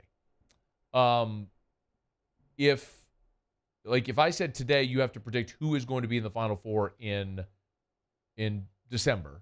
Who would you pick? Ohio State. All right, so you're saying Ohio State wins the Big Ten and goes undefeated? Yeah. Ohio State, it's interesting. I have not given a thought to Ohio State since they played Notre Dame. They've steamrolled everybody, and they haven't played an interesting game. I mean, is that fair? That's fair. Well, that's kind of the Big Ten really as a whole. I mean, you could honestly say the same thing about Michigan. They haven't played an interesting game yet. They've just steamrolled people because, well, for one, they loaded up their front of their schedule with 3 Rena wins, and it was, I really hope they lose to Penn State this weekend. But anyway, This weekend is it's so good, dude. If you see the 2:30 window, it's just mwah.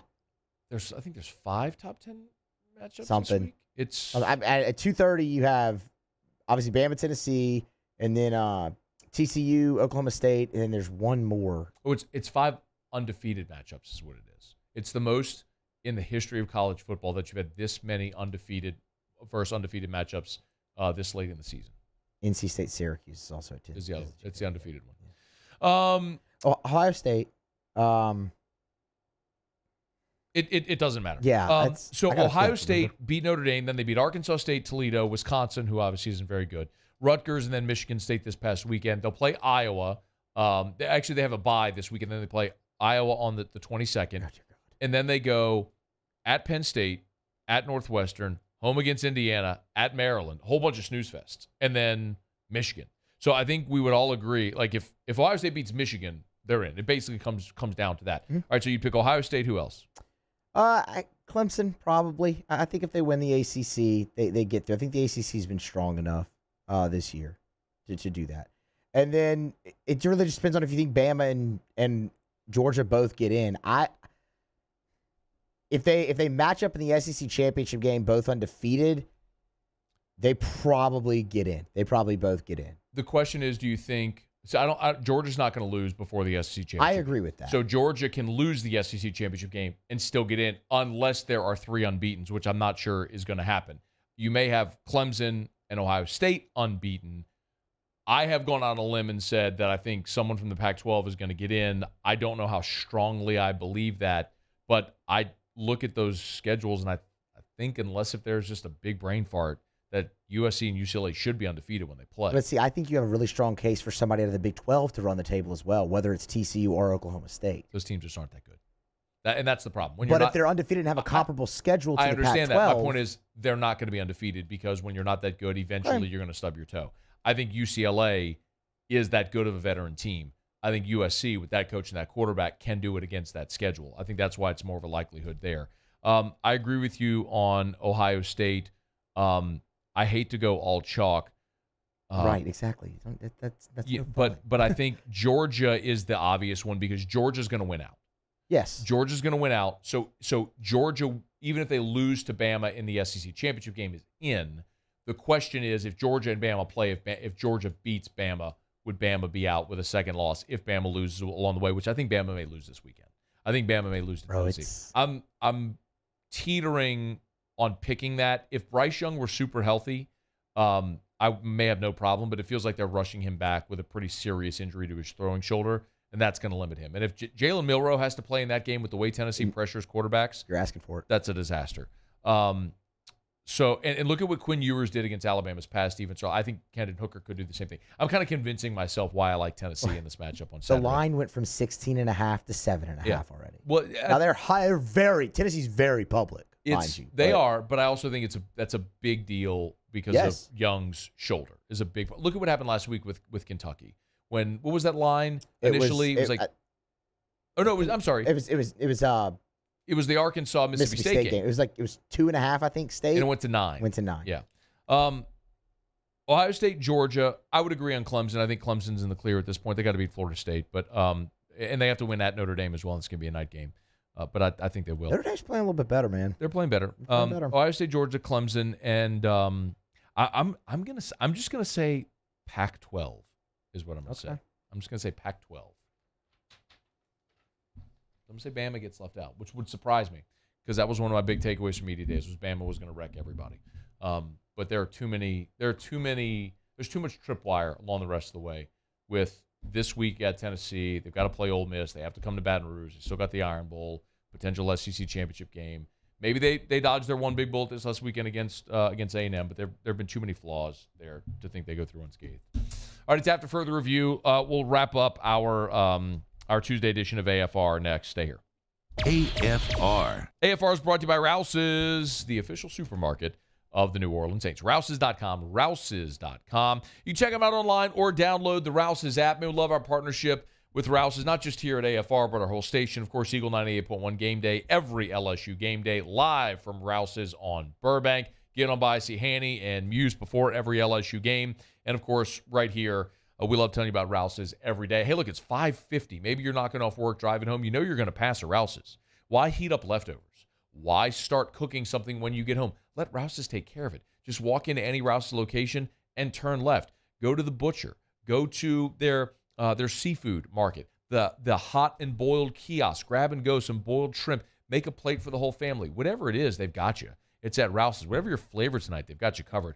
Rouse's, the official supermarket of the New Orleans Saints. Remember, delivery and pickup options are available, so download the Rouse's app today. That's Rouse's, the official supermarket of the New Orleans Saints.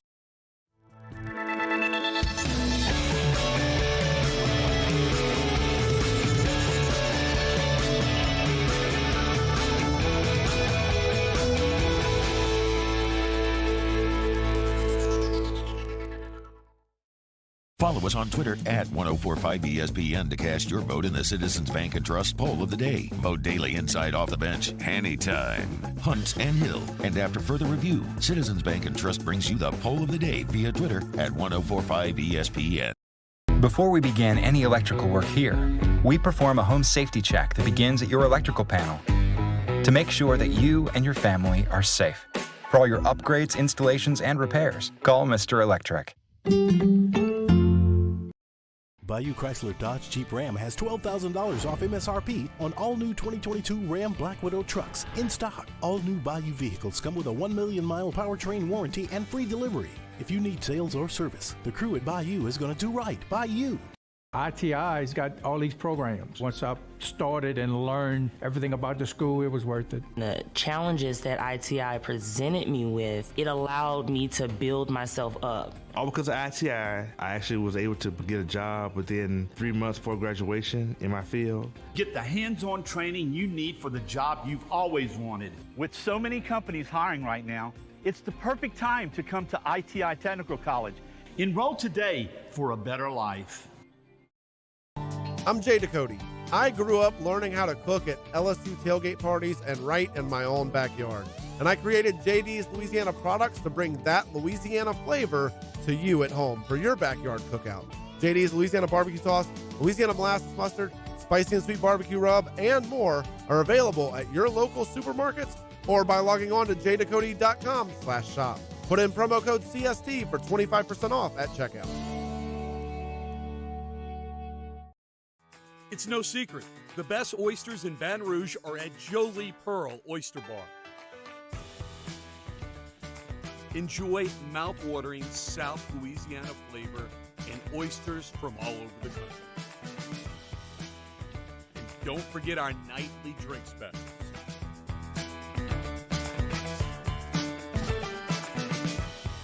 Jolie Pearl Oyster Bar, located in downtown Baton Rouge. I've been doing business with Luba for 25 years. They're dependable, trustworthy. It's just the attention to detail with our clients. Our folks have years and years of experience. They're highly trained professionals, but many companies have that asset. What I'd like to think makes Luba a bit different is that we use those talents in a way that truly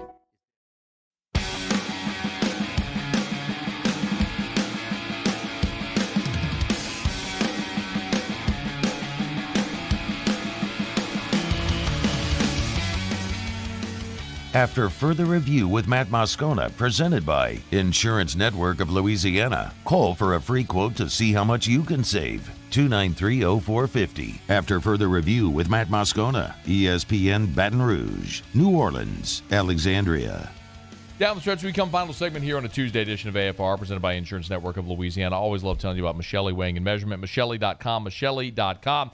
No Otter today. We do have his picks, though, so we'll get to Otter locks in just a second. Also, what we learned. But, of course, Michele, 75 years in business. They are hiring as well. So if you're looking for a job or a career change with a company that's stable, that's locally owned and operated, family owned and operated, has been for 75 years, has that stability, and it'll be here for another 75 and more, it's Michele Weighing and Measurement. Go to the website, hit the careers tab right there at the top. There's an apply now button. You can find all the jobs that they have available, so you can apply right now at Michele Weighing and Measurement, Michele.com, for a list of all the services that they offer: installations, calibrations, repairs, preventative maintenance for scales and measurement equipment. It's Michelli Weighing and Measurement. 1 minute Michelli.com. remaining. Michelli.com. All right, is this for real? Otter sent us I thought yesterday he gave us Otter said he's going with the Indians/Guardians tonight. It's the Guardians, but yes. So he's taking the Guardians over the Yankees. I will not bet that. I refuse. He said, not a heart bet. I have no heart. Which is very fair and true, which is what you want. But I thought he gave us yesterday an Astros Yankees parlay, moneyline parlay. You say that was Astros Dodgers. Astros Dodgers is what he gave. Okay, so he gave yesterday Astros Dodgers moneyline parlay. How's the Astros game going? 7-5. Mariners top of the ninth. Yeah. Proceed with caution with the Otters baseball picks. Fake He was in Kermit Fuego. Cole. He was in Fuego till he went to Del Mar and he screwed the whole thing up. Stick to football. Muse, what'd you learn today? Will Harris not done. How about that, Paulie? Nope. Yeah, he's not on. Yep, there you go. Will Harris hates the Yankees, though. We play for him. AFR. I learned that Brody Miller hates the Indiana football uniforms and loves the LSU football uniforms. All right, as we get on down the road, let me remind you about the aesthetic medicine and anti-aging clinics of Louisiana. Bluebonnet in Baton Rouge, Ambassador Caffery in Lafayette, and online at theantiagingclinics.com. Y'all, I'm telling you about the great October specials all this month. Of course, it's the month of Halloween, so they got a lot of blood-related specials. You get it. So like the vampire facial, which is microneedling with PRP, PRP for hair restoration. This is non-surgical hair restoration at the Aesthetic Medicine and Anti-Aging Clinics of Louisiana. But they've got the date set already for Christmas in November. It's coming up on Thursday, November the 10th. Christmas in November, mark your calendars. The single-day event, the best deals of the entire year, one day only. Christmas in November. It's coming up at the Aesthetic Medicine and Anti-Aging Clinics of Louisiana. TheAntiAgingClinics.com. I've been doing business with Luba for 25 years.